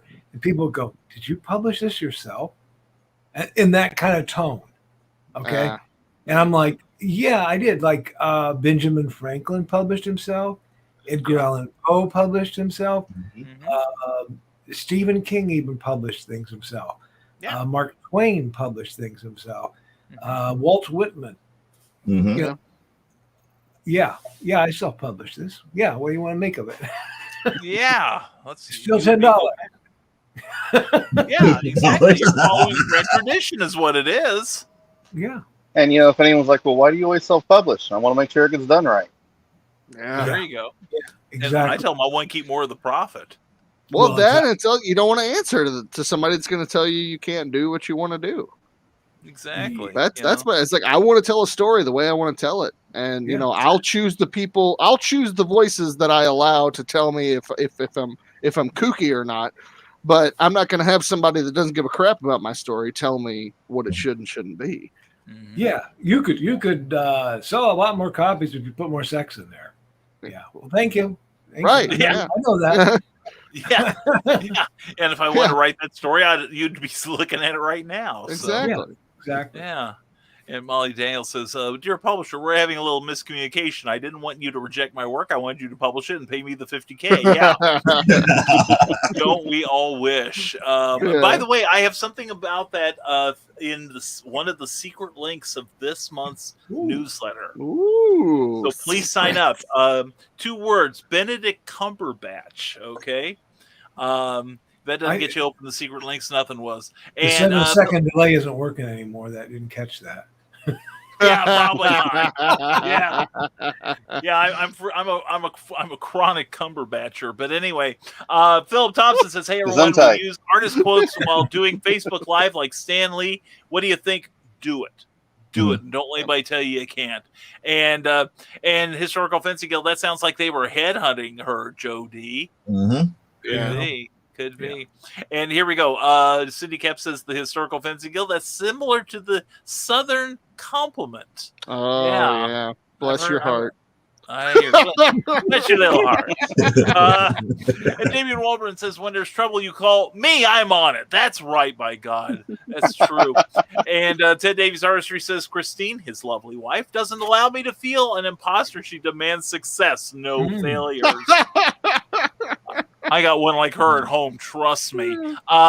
Historical Fencing Guild said, I've had folks criticize me for working with Joe for AWF by people trying to recruit. Well, see, a lot of people have an agenda in keeping you down, in making sure you feel like you're an imposter, that you know you're an imposter. I've sold books on 3 continents, by the way. Anyway, Sarah, I'm back. Had to go for a bit. We've been trying to vamp till you get back, darling. And I caught huge flack for self-publishing comb-bound games. Yeah. And if I was buying a book with a game, I would want it to be comb-bound so I could open it up and have it open where I could see things. I almost did that with one of my how-to books because I thought, if people are reading it while they're doing, they may want the comb binding, but my publisher, my printer wouldn't do that. So, there was one, I don't know if they still do it, but the Comic Book Price Guide by Robert Overstreet used to come in a version that had a comb binding. So you could lay it flat. Yeah, exactly. Rather than, the standard sewn spine on those things or glued spine. So it makes perfect sense. And I used to make mini comics. I used to run them through a damn photocopier, but they were, to me, I have some. That's true. You do. I found some and I gave some Brian. I was flipping through them the other day too. They look awesome. Thank you. And it shows you why I don't draw anymore. Anyway, you can draw. I don't want to hear that. Okay, it's Imposter Syndrome. Yeah, it is. You're good. You're a good artist. I was only surprised because I didn't know you drew. Best friend.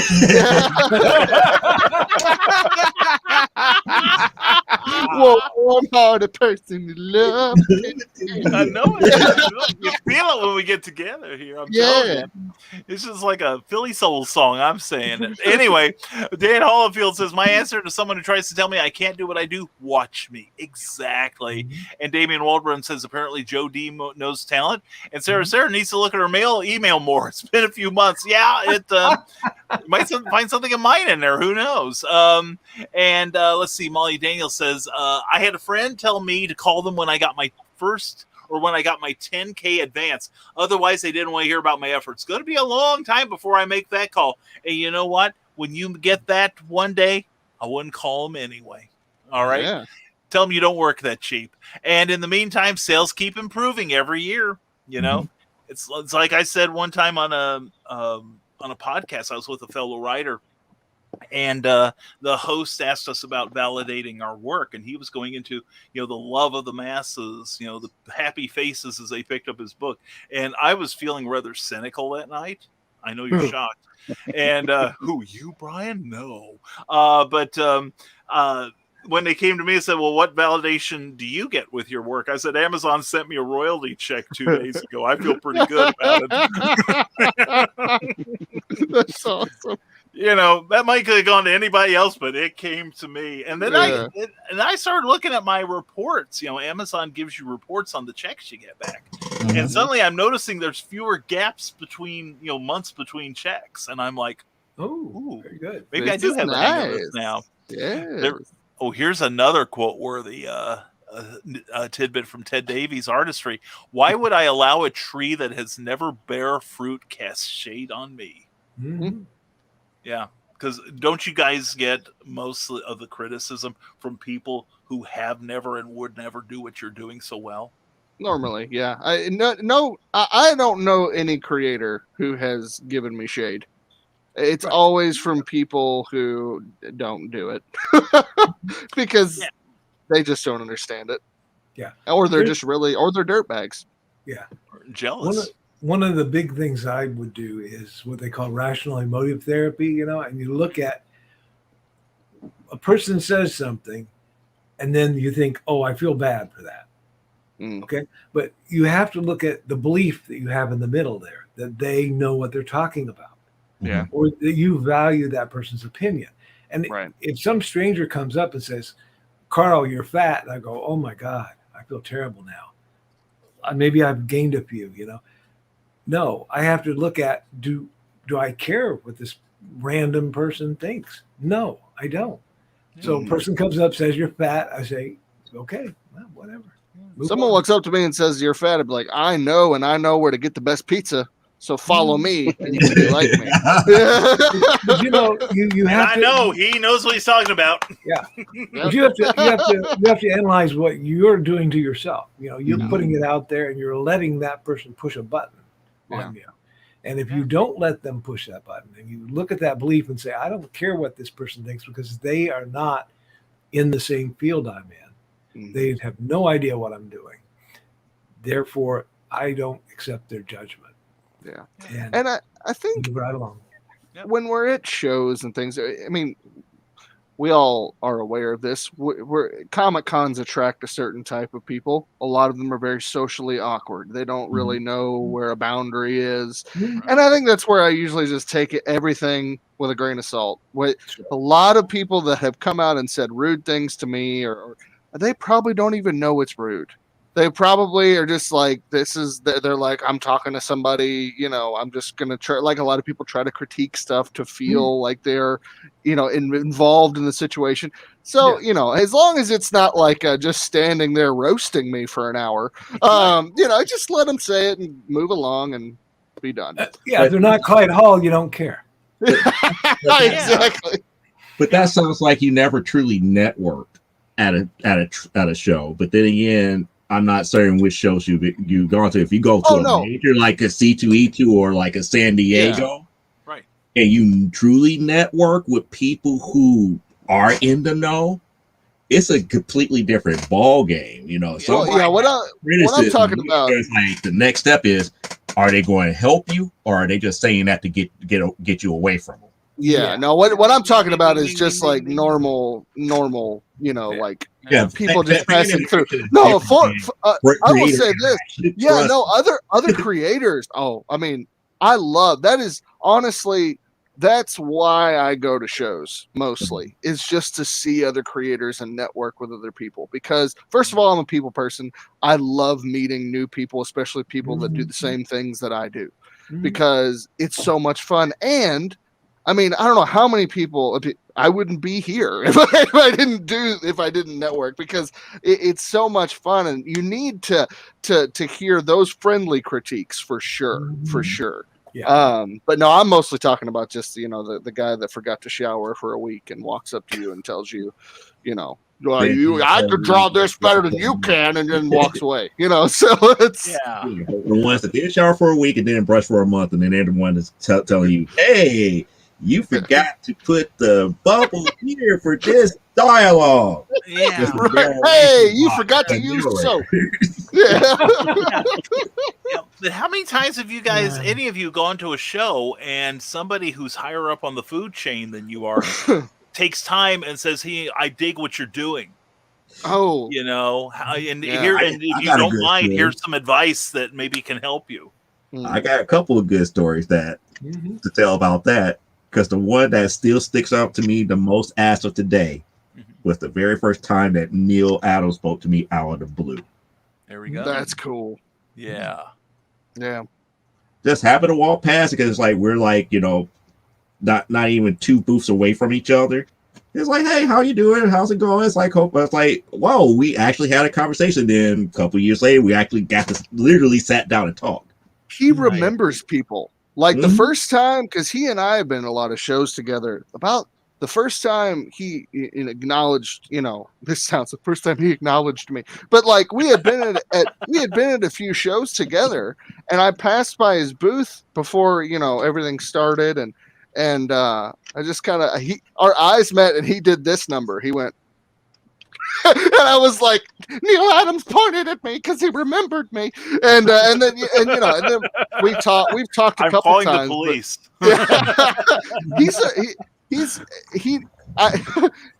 Nobody loves Neil Adams as much as Neil Adams, but he is a really nice guy. And he got stories. He's a wealth of yes. knowledge. He's a Yes, wealth of he is. knowledge, but the thing about it is that wealth of knowledge could go out into left field and come right back. And And it does. Yes. All you'd be work, like, right? wow, can I go into like a 20-year journey with him? Or what? Yeah. Yeah, that's a guy who's done so much in the industry that you know, if he wants to brag, I say you've earned it, dude. You've earned. You have the absolutely kudos. every right. Yeah. I want to be there when he critiques somebody's work. I want to see where people cry. I heard all those war stories, and I want to see it firsthand. Hell no, I'm not giving him my work, but I want to see it firsthand.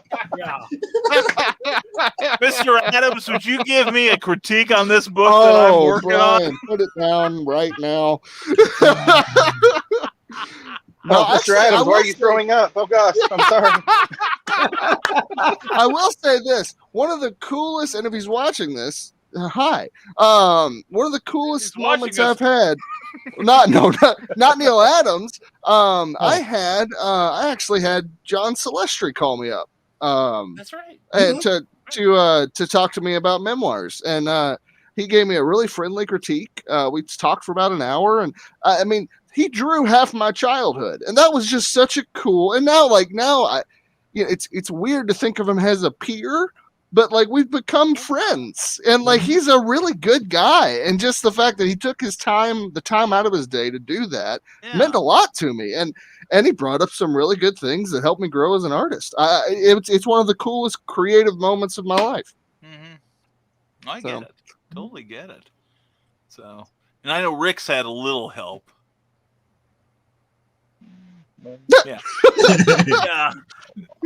Yeah, like he got advice from Amy Hale and Kathy Jackson, so that's where he is. He is now. So, and from Brian, maybe. Don't let him be all humble on this. Stop imposter syndrome. I'll send him a question, and I'm like, "Hey, Brian, what do you think about this?" And he responds, and he's see now the hard phone. What Rick doesn't tell you is he asked me like what time it is, and I give him the history of clock making. So there are days when people need that. Yeah, that's true. That's true. But and I know when I started this phase of my creative journey that I'd go to shows and people would be like, well, "What's the Santa sign thing about?" And I tell them, and then they start giving me advice, and it's people I admire.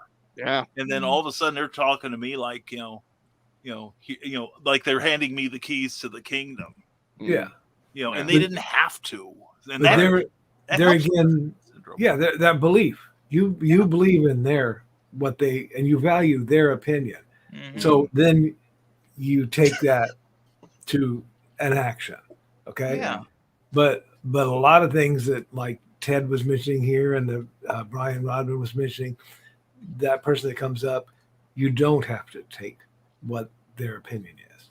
Mm-hmm. And you have to pick and choose and decide whether you think their opinion is valid on that particular point. Mm-hmm. Yeah. Now I could talk about comic books, but you guys would say, Karl's never done a comic book. What the hell does he know? And you'd be right. Yeah. Okay. So don't listen to my opinion about that, But if I say, the story was rotten, or, you needed to build more character development, then you'd say, okay, yeah, maybe Karl knows something about that, Right. Yeah. Right. Well- Your storytelling. It's like I saw there's a comedian named Steve Hofstetter who's got a rather large YouTube channel, and he's most famous for heckler handling. Mm-hmm. Yeah. And somebody yelled at him because he made a joke about childbirth, and somebody yelled at him, "You've never given birth. What do you know about it?" And he explained that, okay, I'm walking down the street and I see a helicopter parked in a tree. Now, I don't need to know how to, get a helicopter off the ground and then back down safely to know that that's not the way it works. Right. That there is an intrinsic ability to know what's right and wrong in anything. And if somebody, by the same token, if somebody tells me, well, Volcana stinks, does that mean I discount, it sounds like a terrible book. Should I discount the person who comes by who hasn't read that and say, well, that sounds pretty good, but doesn't, still doesn't buy, their opinion of my work does not change how I feel about it or how I'm going to do it. Exactly. But, like Karl said a couple of years ago, and I took it to heart, and it really helped me. It was, like he said earlier, the only people who have imposter syndrome are the people who've never accomplished anything. And look at this. Strike that, reverse it. Yeah. The other way. Take that never. People have done something like Yeah. It sounded right in here. It's been a long day. And you smell toast, Brian? Toast.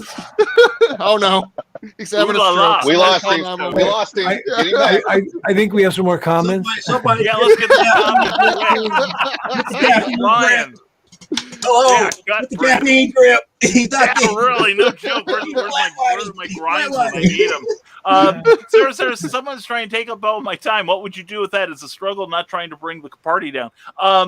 Sarah, I'm still here. Of course I want all your attention. But no, I find that a lot. There are people that try to take your time, too much of your time, and especially when you're trying to do your gig, your work, your joy, whatever, and they just have to understand they got to wait their turn.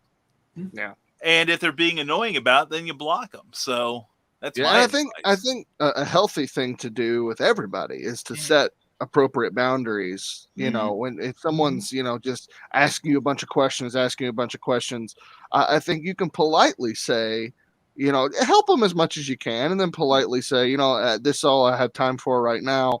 I can get back with you another time. And simple as that. And then just don't respond after that. Let them know, hey, this is the line.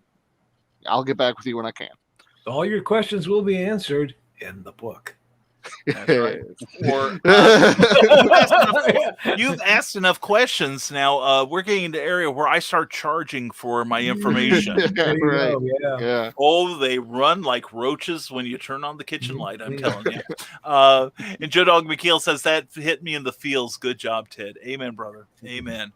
Eric Hawkins thinks I can only think of one person that crapped up on my work, and that was John Malin up his. Well, that's a healthy attitude. There you go. There you go, Eric. I can't disagree with you at all there. How do you really feel? Yeah, really.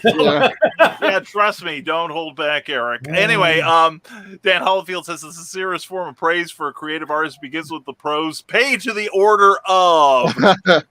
There you go. And Karl, you have apparently helped Sarah. So thank you, Karl. There you go. And Ted Davies says, I think we should start a Comic-Con that you are allowed to taser that one person that annoys Rodman. Yeah. Wait, which Rodman? Because you'll end up tasing me for annoying Robin Rodman. Oh. I'm there. Our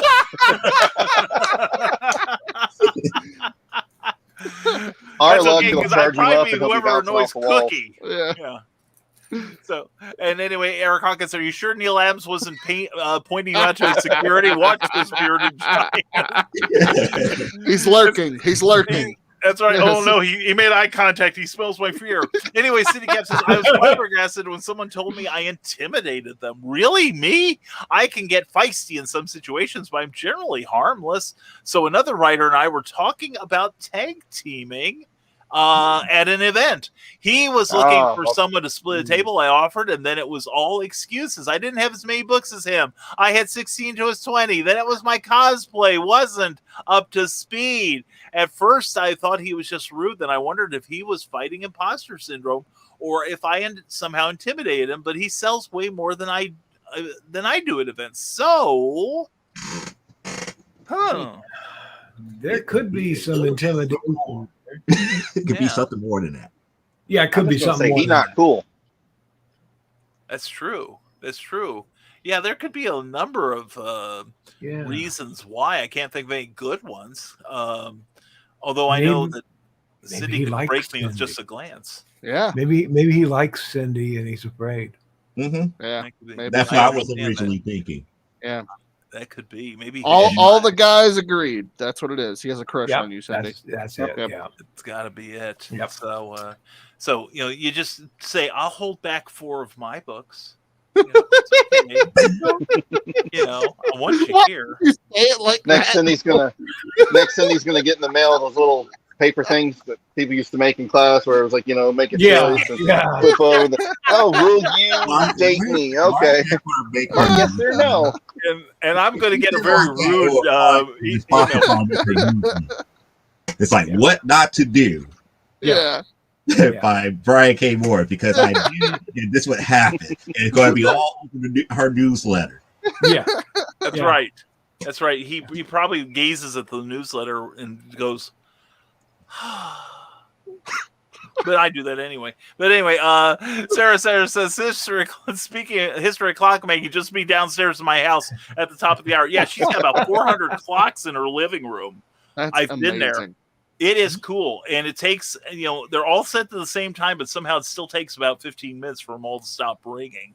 And Ted Davies says, you know what I would do? No, I really don't care. Anyway, there we go. That's the best answer I've heard. That's awesome. We've got some great answers here tonight. And Sarah says, thank you for the advice. It's nice to be around laughter. And Historical Fencing Guild says, politely give them your Twitter. Yes. Is that code? And Scott Cracker says, did anyone else think when she was talking about being harmless and then immediately was like, I'm going to tag team with another author, that she was talking wrestling? Yeah. Yeah. That could be. Yeah. Yeah. It's like, am I going to have to choke slam the guy, Cindy? Is that what it boils down to? And Cindy, I'm picturing Cindy in one of the outfits like Joe draws. Oh, from that, what is that Netflix show, Glow? Hey, there's her next cosplay. But Glow was an actual wrestling organization. Yeah. Glamorous Ladies of Wrestling. Yeah. Gorgeous Ladies of Wrestling. That's a run by Gorgeous David Ladies of McLean. Wrestling. And it was, the Netflix show was a dramatized parody of it. Oh, From top okay. to bottom, Gotcha. dealing with the history. Okay. Yeah. Yeah. Well, I'm And just busy picturing Cindy in one of those wrestling outfits. Sorry. And Cindy's probably thinking, imagine all you're going to get to do. Yeah. Yeah. Cindy's over here like restraining order. Yeah, really. Spell it right. Spell it right. All right. It's WITS. And anyway, and the clocks are staggered on purpose. I stagger a lot myself. And Skunk says, I'd pay to see Cindy and Michaela in singlets. I bet you would. This show is taking a disturbing Yeah. Yeah. Surprised it didn't happen a lot earlier. Yeah, really. Have a We role almost playing did, game but we coming wrestled out it. soon. Yeah. Yeah. Game coming out soon, so Cindy Cup off the top rope. That's a slobber knocker. That's right. It's Cindy and her manager Michaela. I could just see it now. A lot of interference and foreign objects from outside the ring. I'm telling you this right now. Probably turn. Y'all giving me too many ideas, because right now up here like Cindy Cup, the great and powerful Ellie Mae. I'm going to treat you worse than I treat those critters. That's right. Whoa. Wow. And I've met Cindy in person, and I know that she is one of the sweetest human beings on this earth. Yes. So, Yeah, Yo. she's awesome. which means she would kill them in a heartbeat. Anyway, so it's It's the sweet ones you got to watch out for, not the quiet ones. It's Exactly. the sweet ones. Exactly. So, we have run through all of our comments. I did want to say one quick thing. Yes, please, Brian. When we did Imposter Syndrome, Brian, you were there on Yes. Dastardly Dingoes. Yes, I was. I thought it was a really helpful thing, just to kind of say how we each, and we've kind of already touched on it, but I think one of the biggest ways to fight imposter syndrome is what we're doing right now, and that's community. Just getting involved in the community, people, surrounding yourself with people that you want advice from, that you respect, and that you enjoy being around. And you know what, if you are higher up on the ladder as far as just, you know, work experience or, you know, whatever, help somebody who's further down. You know, just getting started. That will relieve their imposter syndrome. And that's what Rising Tide is all about. You know, because we come together and we fight this monster together, and that's the only way to fight this monster. Yeah, that's true. Yeah, Joe's because reading the comments. It isn't like a disease that you can get a vaccine for. Right. Okay. It is a way of thinking in your own head. And the only way to overcome that is through examining it, looking at it, and saying, okay, why do I feel this way? Am I comparing myself to others? Am I putting myself down? Am I accepting criticism from people that don't matter? You know? Yeah. And a lot of times you can get stuck in your own head, because that's what imposter syndrome is anyway. Yeah. So being around other people that can come around you and give you friendly critiques, but honest encouragement, that is getting you and your work out of your head, and you're hearing from people that you respect, and who can tell you hard things in a loving way, but can build you up as well. Oh yeah. And that's very true, because like last weekend, Michaela Jade and I were at KokomoCon, and or 2 weeks ago, and I would say something that was maybe a little, you know, I was tired and, you know, feeling a little out of sorts, and I had some things on my mind, and every time I'd get a little down on myself, she'd give me a swift kick in the butt and tell me to stop doing that. And that's one of the benefits of this this one very special community that we've got here. And if you don't have a community, then become the center of your own and attract some people that you want to have, like Brian said, that you want to have with you, whose informed opinion you respect.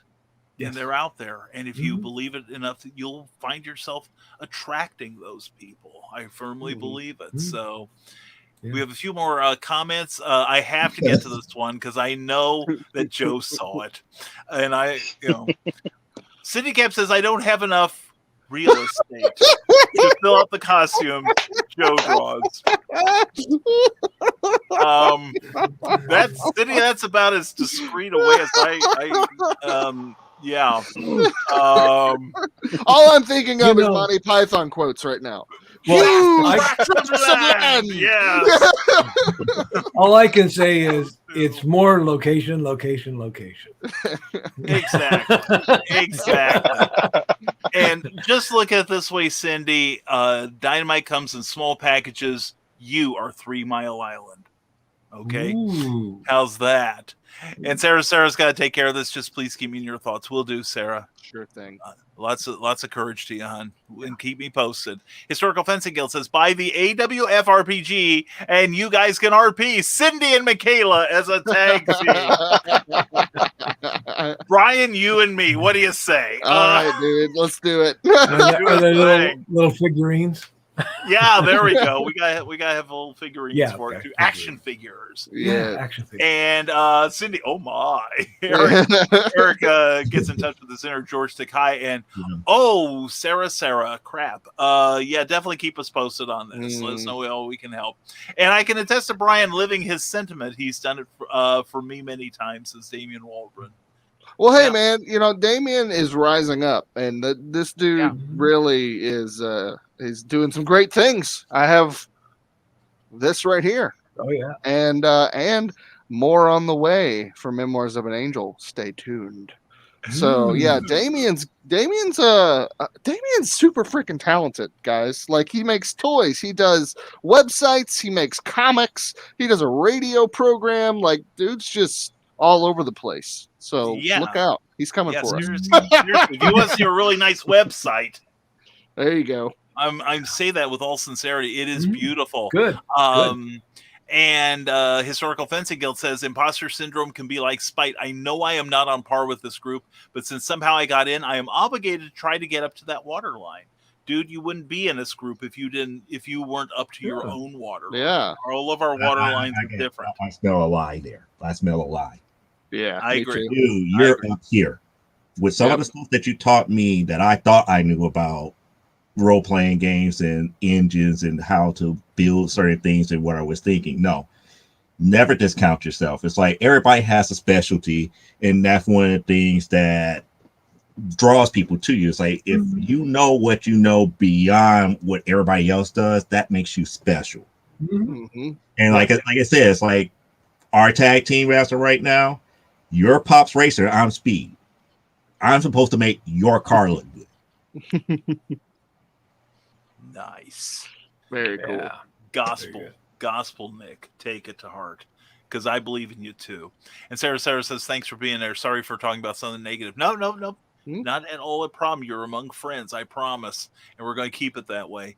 And Dan Hallfield, that's where you go for unreal estate, Cindy. And, Real estate. and Cindy is not averse to the idea, apparently. Here we go. And Ted Davey says, Damien is amazing. So are you, Ted. And Scott Clarker says, I don't belong in this group. That's not Imposter Syndrome either. This is a bunch of authors, and I'm just some nerd with video software who does incredible videos like the one you did for Michaela Jade's books. Plus, you had a great voiceover. Dude, I jumped the fence for that kind of voice, I'm telling you. And Archimedes that Damien made for my Retrieve comic book is amazing, says Ted Davis Artistry. It was beautiful. Looks great. And I'm already putting together a shopping list of things he can do for me too. So, which is another nice thing about this community, the way it helps each other. And not just in attaboys, but other tangible ways. So everyone, please find your tribe and just remember, you have gotten things accomplished. I have not seen a single person in the chat tonight who has not done something of note and does not have a talent that they are exceptional at. And Karl, please. I'm sorry. No, please. Go ahead and finish what you were saying. I'm sorry.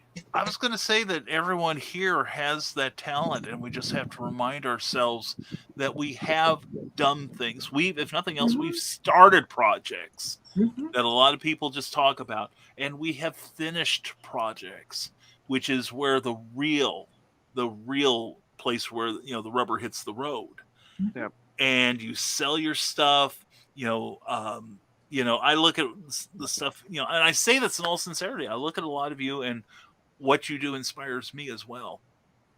When somebody starts talking about, well, Brian, I'm like, I don't feel like it, but if you say so, it's fine.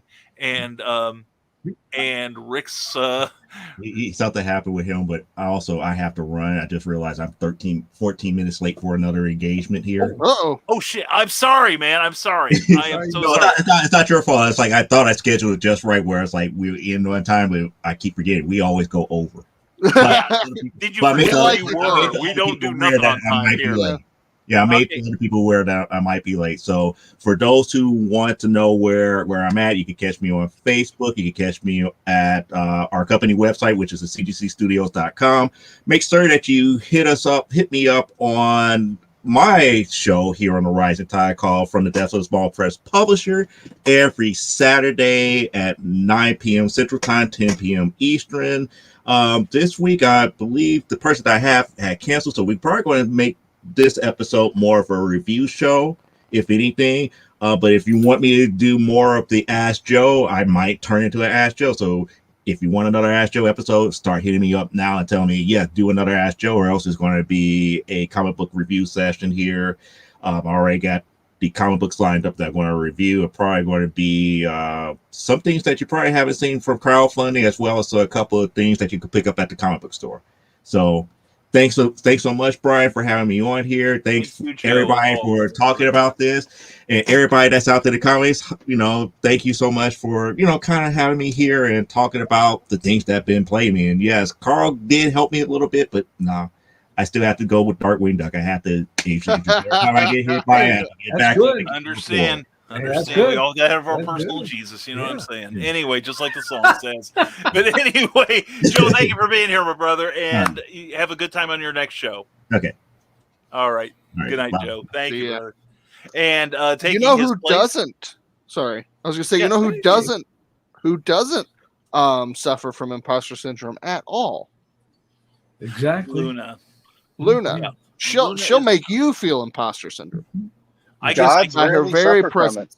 Yeah. yeah, I feel it right now. I've done nothing Yeah. compared to Luna. Yeah. Well, Luna's a dragon, and I'm convinced of it because she steals Ah. things and hides them and hoards them for thousands of years at a time. So- Yes. Yes, indeed. I hear you. I hear you. Ah. Did Where'd have you a go, bad- Rick? Yeah, where'd you go, Rick? I have no idea. All of a sudden, it just was like, open up the link on this, and I'm like, what? Oh, technology, really? Aliens. Why are you being this way? Yeah. Rick's just like, I'm in limbo and I don't know why. Where am I? Right? And I thought maybe I'd press the button. See, the thing is, I've got new glasses, so I've got it's like all the places where I'm used to like clicking, they are now I can see them, and they're not in the places where I saw them before. So now I can see too well. I had to get my old glasses back anyway. And Carlene says that's sweet Luna again with her back to us. Yeah, exactly. Yeah. Yeah, so if at least it's not like one. Yeah, Hey. they're. What you doing over there? You having fun? Yeah. None of your business, mortal. She says, Daddy, I want to go outside of this door. Can you open it, please? The answer is no, Luna. So, well, here's the pay thing. for that If later. I We'll let- see how if long I- Brian lives. Well, here's the thing. If I let Luna out, she immediately tries to kill Beasley. We Oh. have a yes. So we're working on some things. We got some mild dysfunction happening in the family right now. Yeah. We It got to does. work on Beasley's imposter syndrome. Yeah. So Yeah. and Dan Holofield says the new RTBN Whoa. schedule card uploaded. You say that now, but who knows who I'm going to recruit in the next 10 minutes? You never know. Yeah, I know, right? One thing I wanted to bring out a while ago is that you were talking at one time about the Dunning-Kruger effect. How Yes. dumb people seem to think they're smarter, and all that kind of stuff. If you notice different groups, people will hang out with people that they consider on their same level. Okay. Mhm. And a lot of times dumb people might think that they're okay because they hang out with other dumb people. Okay. Mhm. But as you go up the scale and you get with intelligent, creative people and you have found your tribe, many times you start comparing yourself within that tribe. But think, you're not standing on the street corner with Hank Hill and those guys drinking beer. Mhm. You're hanging around with other successful writers, artists, video editing persons, Yeah. skunk.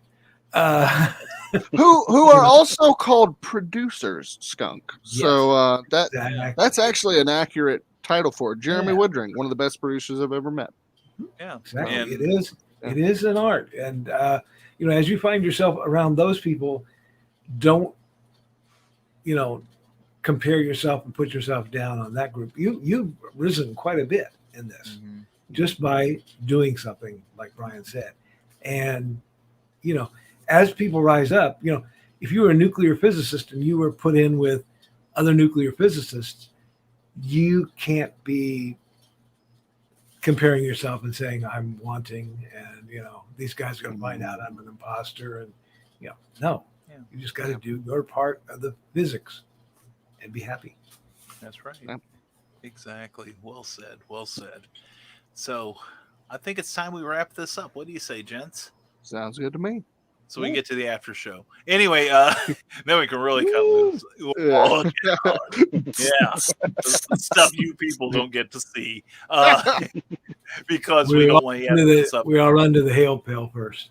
Yeah, we'll definitely. Yeah. Well, then we'll start with Right. Karl, and we'll go clockwise as I'm viewing things. So, Karl, tell everyone how they can keep up with your amazing exploits. Okay, I am on Facebook. I have a small YouTube channel. Don't look, it's boring. It's got 13 subscribers. I don't want any more. Don't follow that. Don't subscribe, please. I'm gonna go But- subscribe. No. Do that thing. And just basically Facebook. And I'm on the Rising Tide with Ted doing a cigar show. Although he's going to take 3 weeks off, I guess. So I am taking 3 weeks off as well. Must be nice. I have Wait, to. wait. Karl, thank you for being here, my man. You are awesome as always. And speaking of always awesome, there he is, Mr. Suave, Mr. Debonair, Brian Rodman. I am Brian Rodman, and you can find me at brianrodman.com. That is the easiest place to lurk. Yeah, from there you can go to all my social media: Facebook, Instagram. I have a Twitter. Ugh, gross.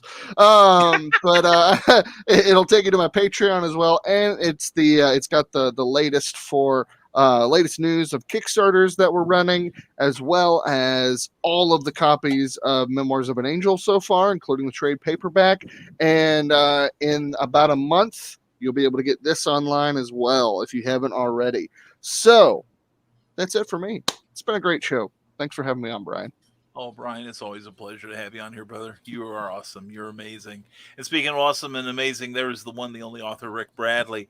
Please tell people how they can keep up with you.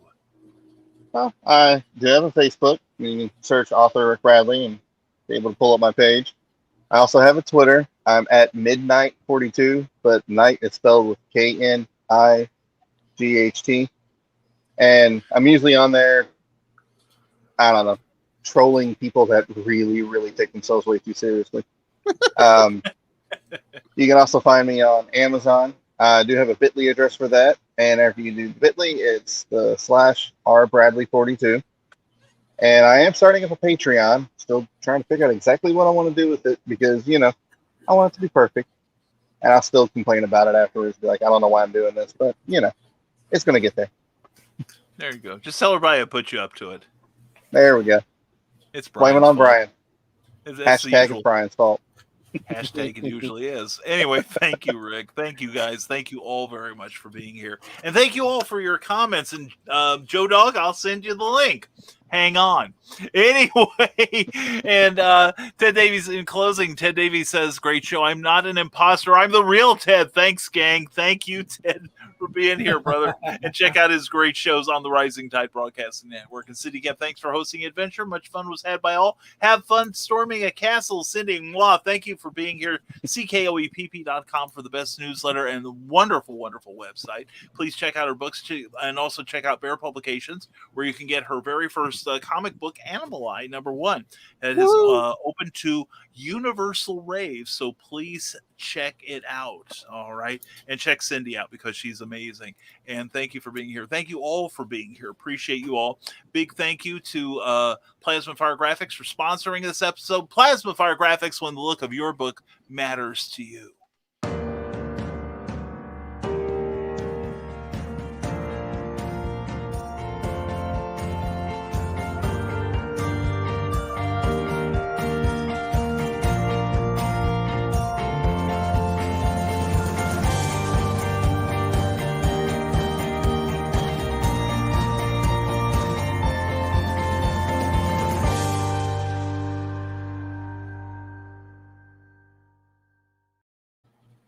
Check out their Facebook book or Facebook group, and also check out their webpage at plasmafiregraphics.com. Plasma Fire Graphics, when the look of your book matters to you because it matters to your readers.